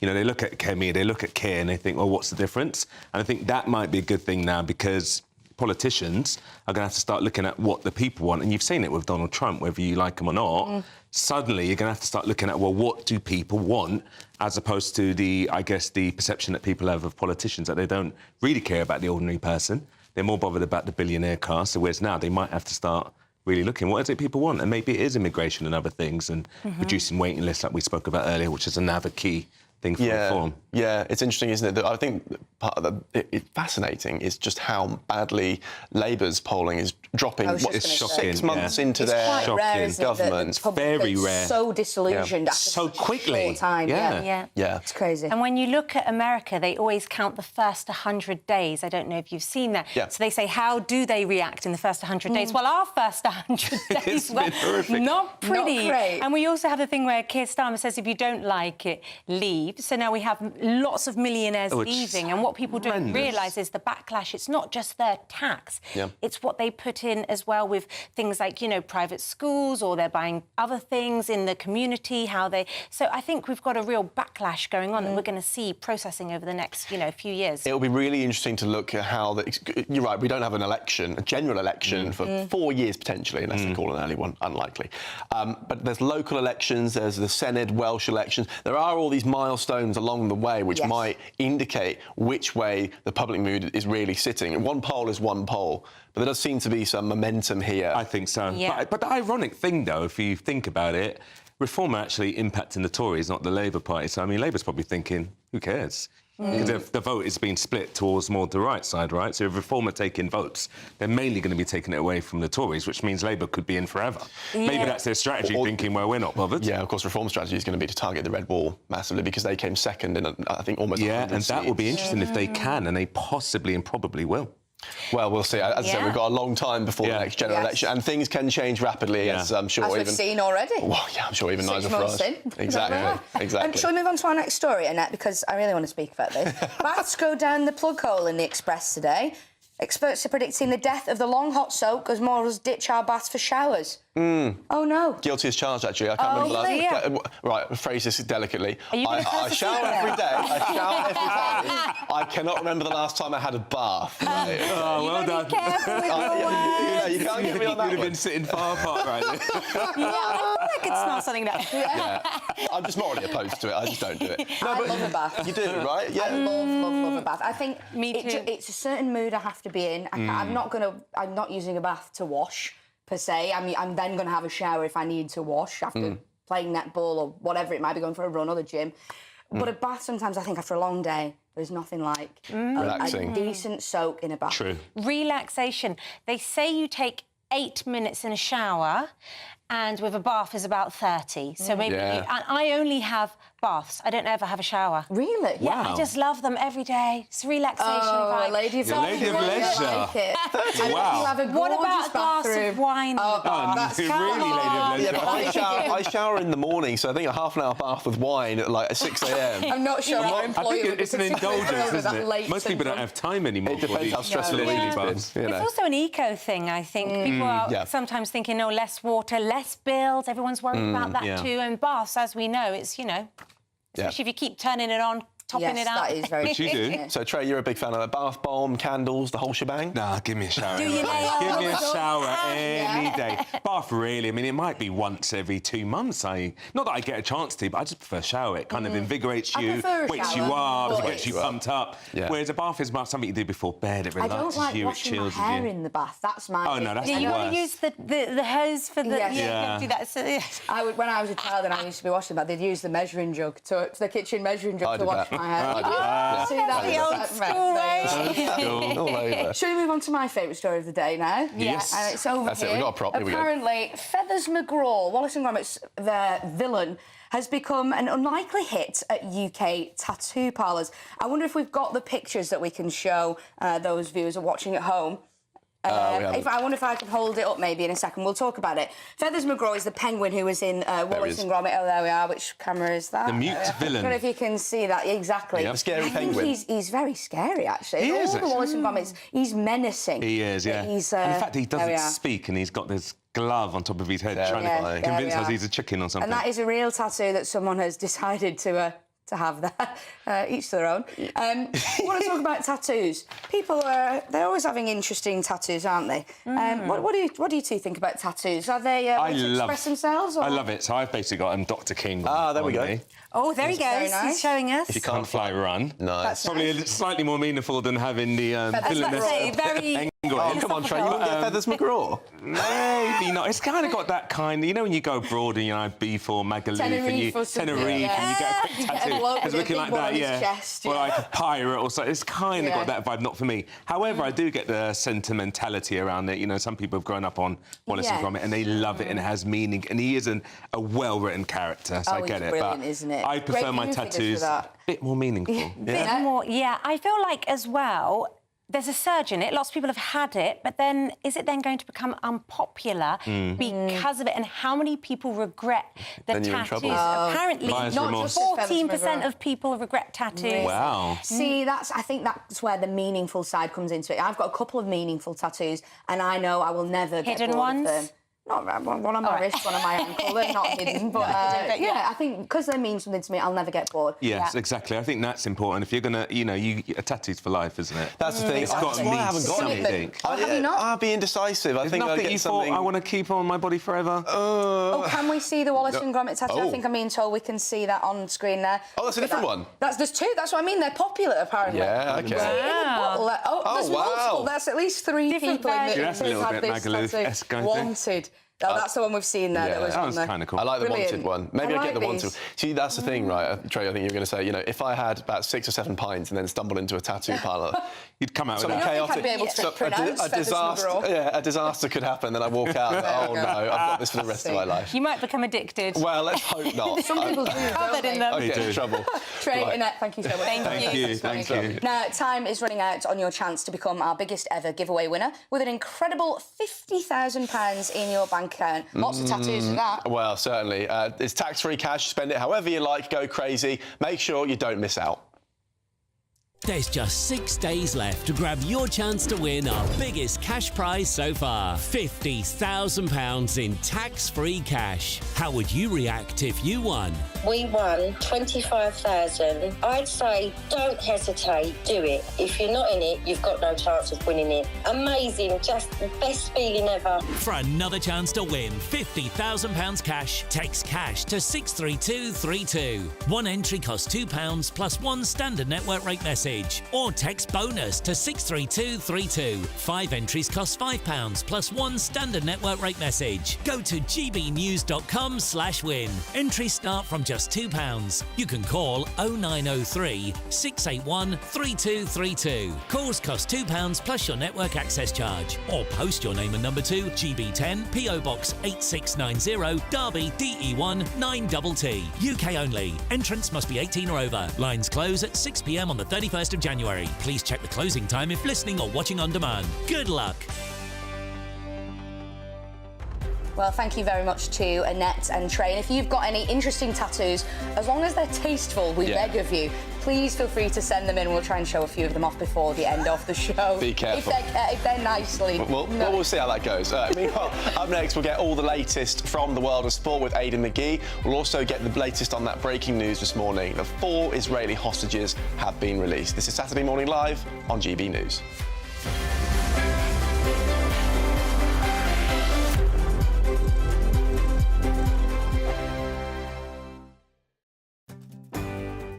I'm Patrick Christie's. This is GB News, the People's Channel, Britain's news channel. Join me, Nana Akwe, for an informative, interactive news programme with a difference. It's fun. No, you didn't say that, Dave. I'm so surprised. I think there's an element of truth to that. Join me from 3 p.m. every weekend, only on GB News, Britain's news channel. GB News Breakfast, every day from 6 a.m. Now, we're going to introduce you to Liam Wildish. Liam, well, I'd like to think he's a friend of mine because I follow him on Instagram, on TikTok there as well. You're a big fan, aren't you? Big fan, because there's what he does. He's a cleaner. He cleans signs. But the thing is, he's not employed by councils or whatever. He does this voluntarily. And you sort of think to yourself, well, who cleans these signs? Why have these signs been allowed to get into this terrible state of disrepair and filthiness? So, basically, long story short, about 6 years ago, I used to be a window cleaner. In the community where I lived, I noticed all of the road signs were filthy, and I was perfectly equipped to clean them. So, basically, I cleaned the road signs as a bit of a thank you to the community and sort of make a little bit of awareness of my window cleaning business at the time. Yeah. Sort of cleans up the area, makes the road safer, and that's kind of how that started. And people found it like a really satisfying sort of approach. So that sort of led on to today of a video in cleaning the dirty road signs and making sort of satisfying content with it as well. What is the equipment? What have we got here? So this is a water-fed pole system connected to a backpack, which is what feeds the water through the end of the brush there. It's perfectly equipped to basically remove this green dirty, it's like a mildew build-up that you get on the signs. Yeah. As you can see, this is like extremely effective at removing so. So GB News viewers, if they spot a particularly grisly sign in their area, then they can get in touch. They can do, yeah. And Liam Wildish, the sign guy, can sort you out. if you find Liam the sign guy online, drop me a message, let me know, and I'll add you to my list of places. GB News, the People's Channel. In the GB Newsroom, we bring you the news as it happens. With our team of dedicated journalists across the UK. We're ready to keep you up to date with what's happening every half an hour, every single day. Bulletins here on GB News. The People's Channel. Britain's news channel. I'm Martin Daubney. This is GB News, Britain's news channel.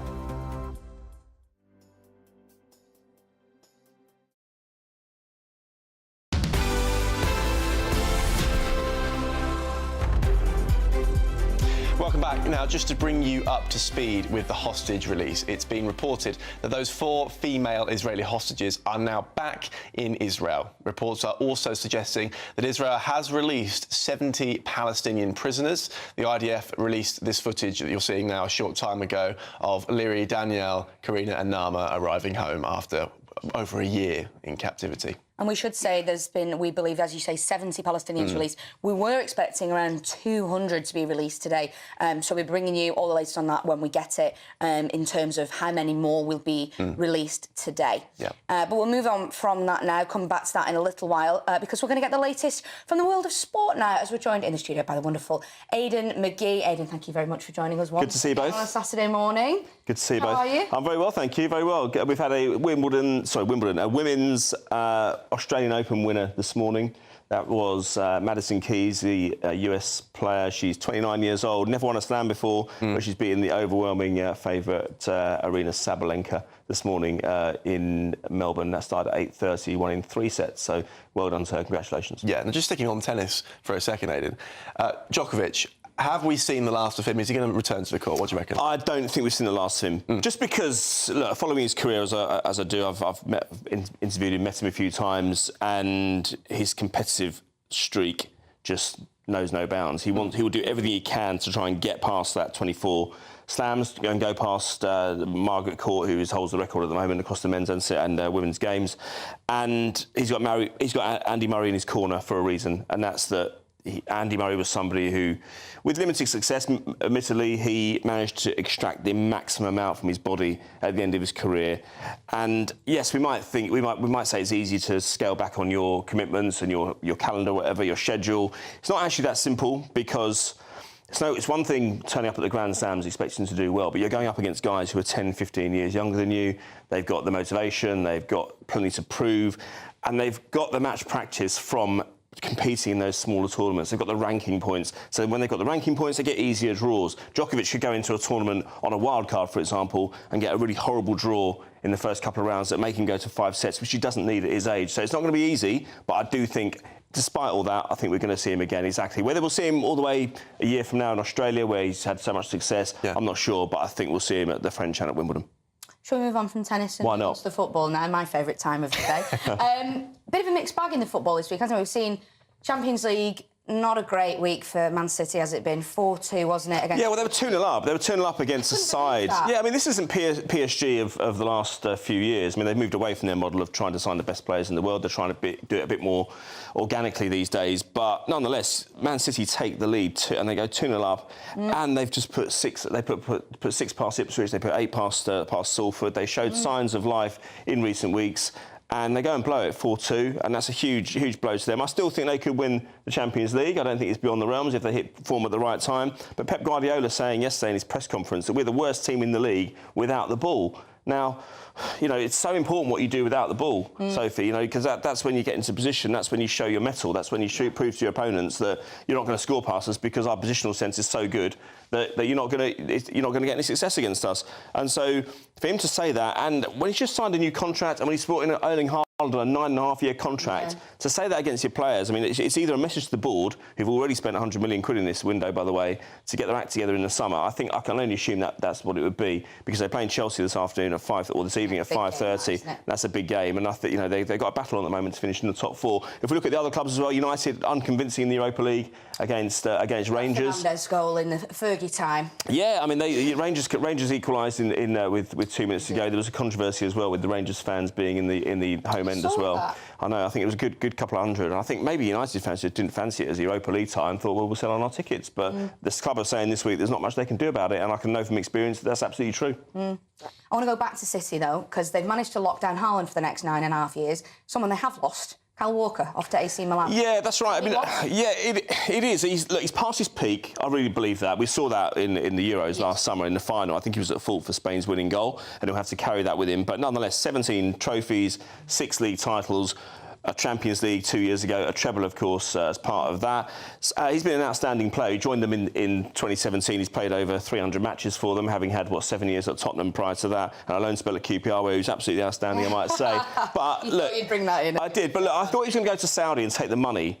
But he obviously thinks that I can get a couple of years in Italy, because I think they've got the option to buy in the summer if they extend that. And so maybe if he even does a year there, the money could still be available in Saudi. There was a great stat, Adam, the other week about Neymar, who has played 37 minutes in Saudi this season, and he's earned £110 million. That's nice work if you can get it. It is. He can't come. He's got to make sure he doesn't come back within 2 years, though, otherwise he pays the tax. I would do it for half that, honestly. I'd do it for 10. I'll do it for tenner. Hayden, thank you so much Good for to see being you. with us, as always. Lots more to come on the show today, but first, let's get your news headlines with the lovely Tatiana Sanchez.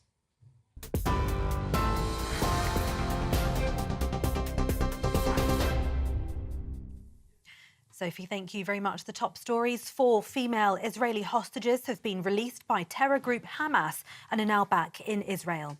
The girls took to a stage in Gaza City's square today, where crowds of people cheered. Surrounded by armed Hamas fighters, all 4 of the girls were guided to Red Cross vehicles waiting to take them to a border to be handed to the IDF. They were all wearing military uniform. Israel has reportedly released 70 Palestinian prisoners in exchange. As many as 200 are set to be released today.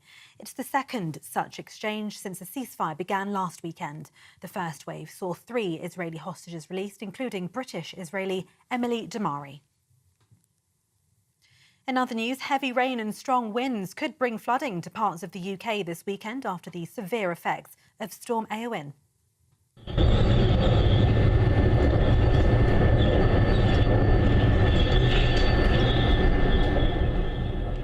Up to 80 millimetres of rainfall could be seen in parts of England and Wales, with several amber and yellow warnings issued by the Met Office over today and tomorrow.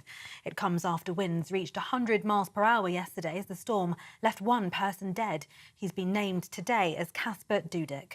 More than 1 million people have been left without power. It's caused significant travel disruption across the UK and in Ireland. Network Rail gave an update today saying most of its network is now up and running. Farmers from across the UK are staging a national day of unity as tractors prepare to be in convoy throughout Britain in a bid to protect the sector. It comes as pressures mounting on the government to halt the controversial family farm tax that could see some forced to sell their land to foot the bill. The National Farmers Union warned that many farmers were at breaking point and couldn't afford increased bills. And some breaking news. WH Smith is reportedly in secret talks to sell its entire high street business in Britain, more than 230 years after it opened its first shop in central London. The company's high street arm comprises roughly 500 stores employing around 5,000 people across the country. WH Smith will reportedly confirm the plan to the London Stock Exchange on Monday morning. More on this breaking story as we get it. Those are the latest GB News headlines. For now, more from me in half an hour. For the very latest GB News direct to your smartphone, sign up to News Alerts by scanning the QR code or go to gbnews.com/alerts.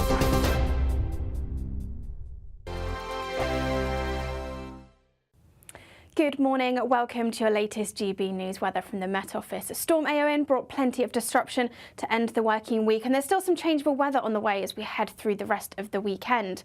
Storm Awen, though, moving away towards the northeast, towards Scandinavia, and then we see this weather front arriving through the rest of Saturday and into the start of Sunday, bringing some outbreaks of showery rain. But before we get there, there will be plenty of sunshine on offer through Saturday afternoon for many of us. Still some isolated showers across much of Scotland, these likely falling as sleet and snow over the hills, and still rather windy across the Northern Isles, gusts here of 50 to 60 miles an hour to end the day on Saturday. Temperatures will be round about average for most of us, although definitely feeling chilly where you're exposed to that breeze further north.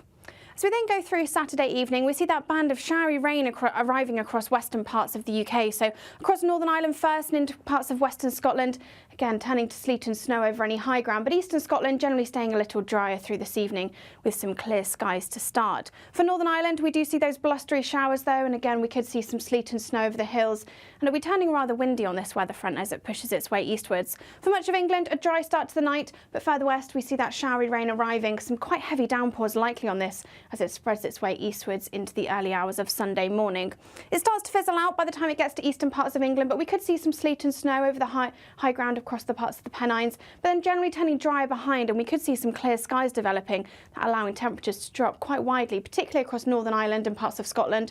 Some frost likely and perhaps some ice in places, but generally a little bit of a milder start further south.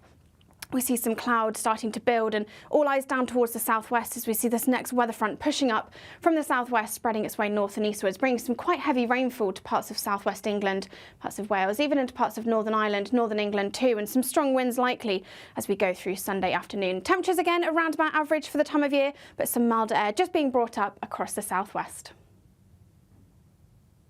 Join me, Camilla Tominey, for a frank and honest discussion with those in power that cuts through the spin and gets to the heart of the issues shaping our nation. You haven't confirmed that you want to stand as leader, but you haven't ruled it out either. This report basically says that he's not fit to stand trial. Is he indecisive? Incompetent? I deliver the dose of reality Westminster needs. That's the Camilla Tominey Show at 9:30 every Sunday on GB News, the People's Channel, Britain's news channel. Mornings don't have to be tiresome, especially if you have the right company. Wake up to news as it happens, opinion and debate, and of course, a little bit of entertainment too. Because when the kettle's on, we're on. That's Breakfast on GB News, a show worth waking up for. Every morning from 6 a.m. Only on the People's Channel, Britain's news channel. We'll spread the news, you spread the word.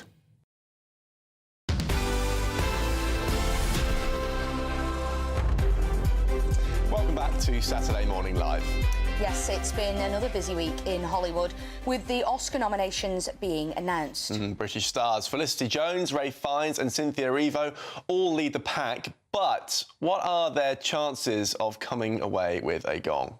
Well, joining us now is Lebby Ayres, former editor-in-chief at The New and Star magazines. Lebby, Let's get straight into the Oscar nominations. Any surprises there? I think there's a big surprise that Nicole Kidman isn't nominated for Baby Girl. That was, it's a great role. I think it's resonated with lots of people. It's a story of a high-powered CEO who has an affair with an intern. So it's kind of turning sort of stereotypes on their head. So I think that was perhaps not a snub, but a surprise, you could call it, I think. But some people were expecting to see her on there, I think. But in terms of British chances, obviously we've got some good nominations there. So we've got Ralph Fiennes for Conclave and, as you mentioned, Cynthia for Wicked. But I'm not sure that either of them are going to get to they're not the favourites. See, I find that really surprising because Wicked, when that came out, that kind of just took over the box office and that was all anyone seemed to be talking about. So does that mean that...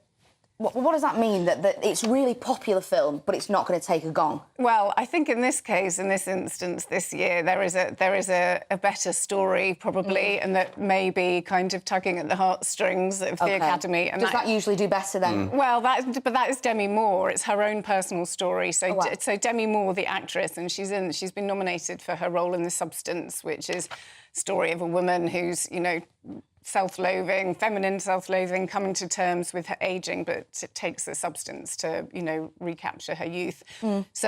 But she's never, until she won her Golden Globe recently, she'd never won a major acting award. And, I remember reading about that. Show my age, but, back when I was a teenager, we went to see her in St Elmo's Fire. That was like my coming of, teenage film that we all loved so much. And Demi Moore was in that. And, of course, she was part of the Brat Pack. She was in, loads of films at that point. Really good films, Ghost, but she's never got a major award. So is she almost the female Leonardo DiCaprio? Yeah. Because when I think of someone who's been in the industry for a long time, but it's always talked about they hadn't won a certain award, I always think of Leonardo DiCaprio. You can say that, I think, and that it's quite a good parallel. But also, I think one of the things with Demi Moore is that she's been through it, and people probably didn't take her seriously when she was younger. So, I don't know if you saw, there was this amazing clip when she won the Golden Globes. They had a clip from her family just going absolutely crazy, and they were all like sort of bouncing on the sofa and stuff like that. I think, honestly, there won't be a dry eye in the house if Demi Moore wins. Sorry, Cynthia. But, not quite her year this year. Yeah. There's often a favourite that sort of sweeps the board, and you can often tell which way the wind is blowing because there's about a dozen other award shows before the Oscars, which tells you where it's. There are some surprises, but often you know which way it's going, don't you? So it'll be very exciting to see. I have to say, looking through the Best Picture list, don't recognise a lot of the films on that list, but that's often the case with the Oscars, isn't it? It's always... No, it's right. You sort of look down the list and go, I still need to see that one. I think, The Brutalist, probably the favourite there. Yeah, for Best Picture. Yeah, for Best Picture. Emilia Perez, it's leading the nominations, and that's, we can all sit down today and watch it on Netflix, 13 nominations. Obviously, but you mentioned there's a surprise missing from those nominations. Yeah, so Selena Gomez doesn't have a nomination, so I think she might be feeling a little bit put out. But obviously the first trans woman to be nominated for a Best Actress Oscar as well. So it's going to be really interesting, I think. And I think another sort of slightly controversial decision maybe was Sebastian Stan for The Apprentice. So obviously he plays the young Donald Trump. Yeah. And there were some fears that film might get a little bit, with him, now as the president again, that film might get a little bit sort of brushed under the carpet. But we'll see. So very quickly, when are the Oscars? When is the ceremony exactly? It's in March, is it? Yeah, it's the 2nd of March. 2nd of March, Sunday, OK. I had no idea. Yeah, there you go. Because like I say, there's a long time to go because you have all these other ceremonies first. But thank you for joining us, Lebby. Really appreciate it here in the studio. Now, we're just going to remind you of that breaking news we had come in this morning.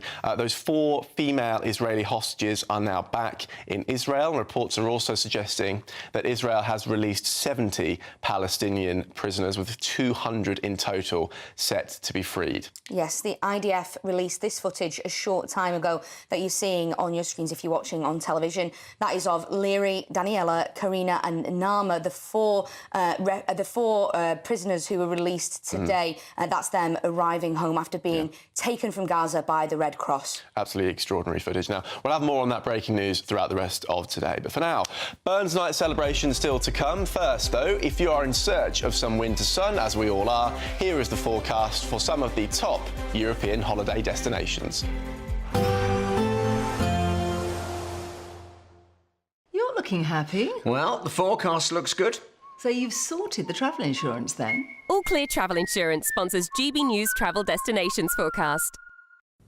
More showers to come across Cyprus this weekend, although it does look dry out by Monday. There's more wet weather to come across parts of Spain and Portugal too. There are those showers clearing by Monday. Plenty of fine and sunny weather over the central Mediterranean. Good looking day on Sunday across Sicily and Sardinia. Some sunshine for the Balearics, but more rain heading into southern Spain and Portugal. Plenty of sunshine in the Canaries this weekend, and things are warming up into the mid-20s on Monday in Tenerife.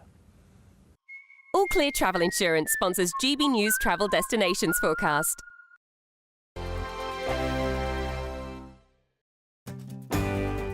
I'm Michelle Dewberry, and this is GB News, the People's Channel, Britain's news channel.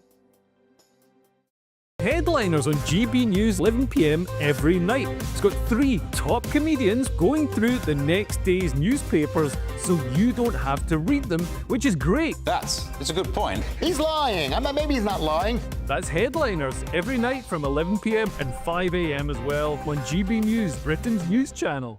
Sunday with Michael Portillo from 11, only on GB News. Estelle, welcome to the show. Thank you. This was thought to be a Ruskin. Ruskin was a very considerable polymath, an artist as well as many other things. So do you know why it was submitted for reappraisal? Was there a bit of a suspicion that it had been misidentified? No, as you say, you know, it's a service that Christie's offer. You can submit an artwork that you have, so anyone can submit it and request an estimate, and then the auction house's appraisal service allows you space as well to describe it and ask for evaluation. And Christie's sort of looked at it behind the sheet of dirty old glass and recognised a sort of Turner-esque mood and feel and ambience about it. And because there was this close relationship between Ruskin and Turner, which is fascinating, we'll come on to that shortly, but they sort of felt, well, the brushstrokes are very strong, the line is very economic, and the colour of the palette seems to be rather Turner-esque. And then they called in a specialist paper historian who confirmed that actually the paper that was used was one that Turner favoured himself. So yes, it was originally considered to be by Ruskin, but then we discovered something more magnificent. And don't forget, what's really interesting, now it's for sale. The lucky buyer is not just buying a picture. The lucky buyer is buying a life story, a relationship that actually changed the course of art history because of the relationship between Ruskin and Turner themselves. GB News, the People's Channel.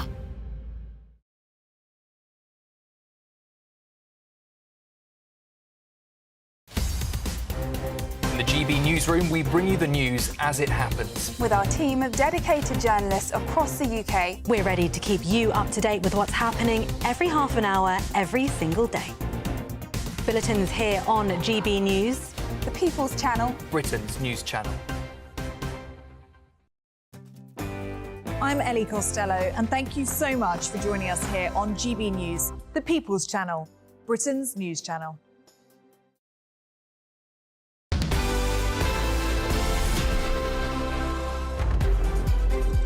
Welcome back to Saturday Morning Live. Now, despite the chaos of Storm Awen, many Scots will still be hoping to celebrate Burns Night tonight. Robert Burns' birthday is celebrated around the world on the 25th of January. And while he's remembered for his poetry, did you know he's also a farmer? Well, our Scotland reporter Tony McGraw has taken a look at that in his report. Visit East Ayrshire and there's no mistaking it, this is Burns land. From 1784 to 1786, Burns lived and worked here on Mossgiel Farm, where he penned two of his most famous poems, The Cotter's Saturday Night and Tay a Mouse. Today, Mossgiel is a small dairy farm at the centre of fresh British innovation, inspired by the man himself.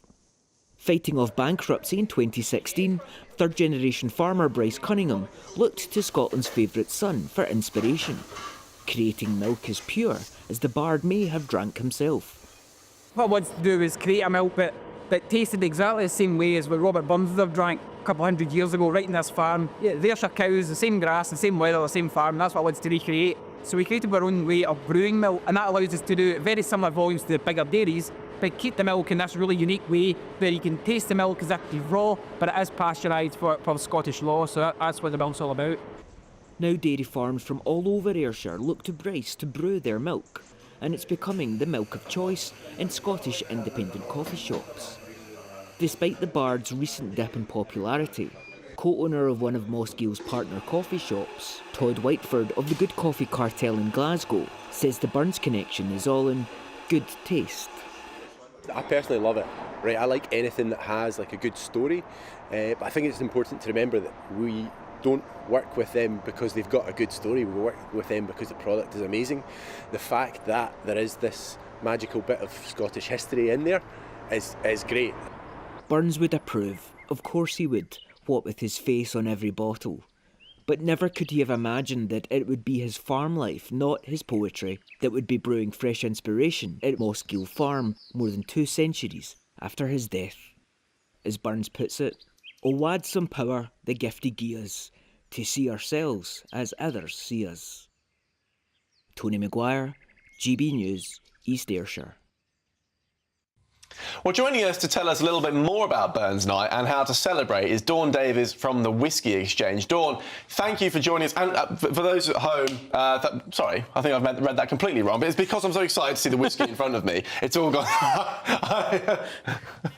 Yes, Dawn, it is. thank you for joining us. Yes, thank you for joining us, Dawn. I'll take that. Have you had a whiskey already? I'm already. We're going to be trying some whiskies here. We're not letting Tony Maguire have all the fun up in Scotland. We're going to mark Burns Night as well.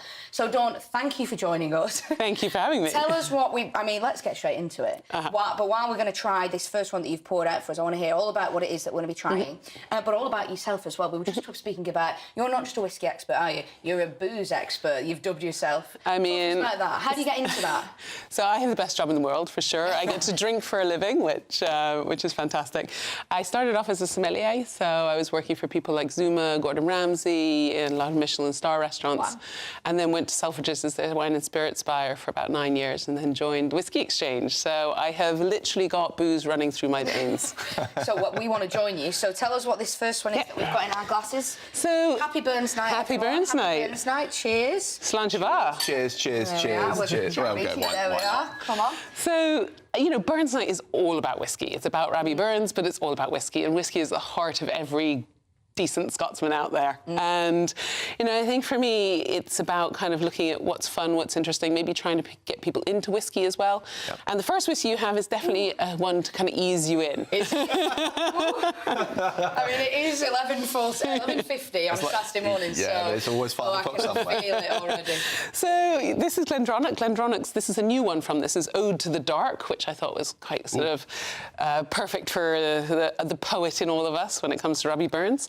And Glendronach actually made by a woman, Rachel Barry, which always great to celebrate women in whiskey. And this has got big, rich, powerful dried fruits and a little bit of kind of... It's more flavourful than maybe... Sometimes I've had a whiskey and thought, that is just blowing my head off. There's nothing there other than that initial kind of thing. Yeah. Do you know what? Sometimes it's all about how you taste it as well. Sometimes if it's like the first drink of the day, which... Hopefully it is the first drink of the day. All rules are off. Yeah. Always take the first sip and then take the second sip, because usually the first sip is just the alcohol. Okay. And actually the flavour is where you get the second sip. That's a good tip for someone who's not necessarily a big whiskey drinker. Yeah, I was going to ask as well, ice, no ice, on the rocks, not... Do you know what? I genuinely say you drink it how you want to drink it. There is no prescribed way. If you want to drink it with Coca-Cola, if you want to put it in a highball with ice and soda. You do you, because I think it's really important. Whiskey's not about rules and regulations. It's about how you enjoy it, and I think that's super important. So something like this, I probably would just drink straight because it's quite a big, rich, powerful whiskey. I don't think it needs the ice. If you did want to chill it, you can feel it in your stomach. And if you do want to kind of dilute it down because you feel it's a bit hot, just pop a little bit of water in it. You know, I think it's just about kind of making it good for you. Shall we try the next one? Yeah. And while you're pouring that, I want to just self-indulge briefly. Yeah. I am actually half Scottish. I've got half from my mum, half from my dad. So I've brought a little bit of show and telling today. We've got some props. Here we go. Yeah, so this is the tartan from my mum's side of the family. And I'll hold that up there. There we go. Like that. Yeah, so this is the MacDonald of Clanranald clan. That's my mum's side, the Allen side of the family. And then on the other side of the family, the Reaper side, on my dad's side, this is a kilt that my dad's actually worn. This is the MacDonald side of the family, the MacDonald clan. So I've got quite a bit of Scottish heritage. I'm very proud of it. That's great. So I thought I'd bring my tartans along today to show all of our wonderful viewers while we did some celebrating of Burns Night. So there we are, my family tartans there. And are they watching at home? I'm sure they are. I believe they are. Good morning. Good morning. Good morning, Mum and Dad. There we are. Show off our heritage. Let's move on to the second one before we run out of time. I want to make sure we get to try both. So what is this one that we're trying now? So this is a big, what we call peated whiskey. This is Lefroy 10-year-old. It's quite a classic. You can get it in most supermarkets. You get it, of course, on the Whiskey Exchange. And it's peated. So peaty is, I call it the Marmite of whiskey. It's very smoky. This one's actually quite medicinal.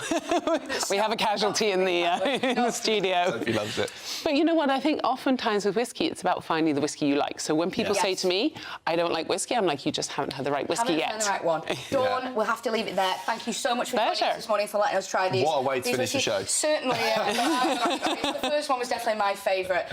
Don't go anywhere, though, because Dawn Neeson is up next. She'll be bringing you more on that breaking news coming out of Gaza and Israel today. See you next week. Thank you very much for watching.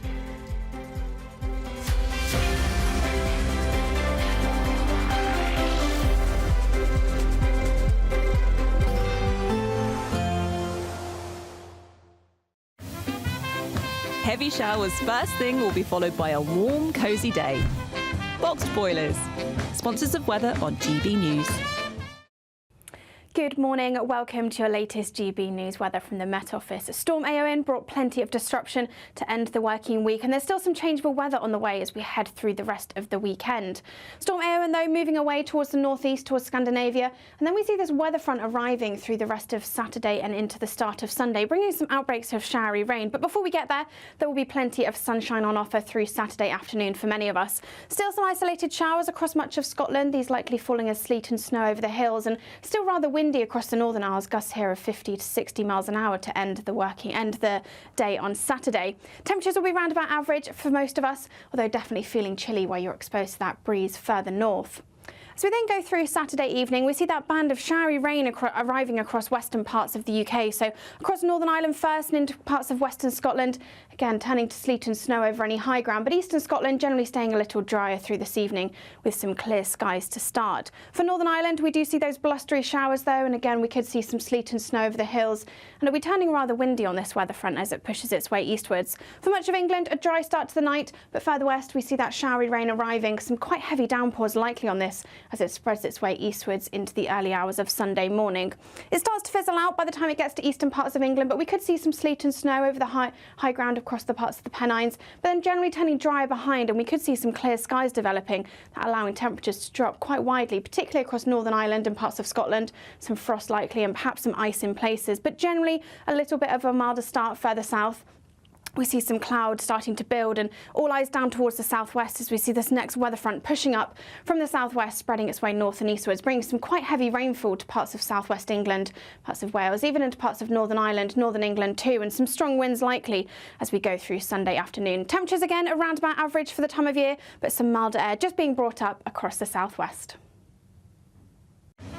A nice bright morning will generate a lovely warm day, right through to the evening. Boxed Solar, sponsors of weather on GB News. This is the final week to grab your chance to win our biggest cash prize so far, £50,000 in tax-free cash. How would you react if you won? We won 25,000. I'd say don't hesitate, do it.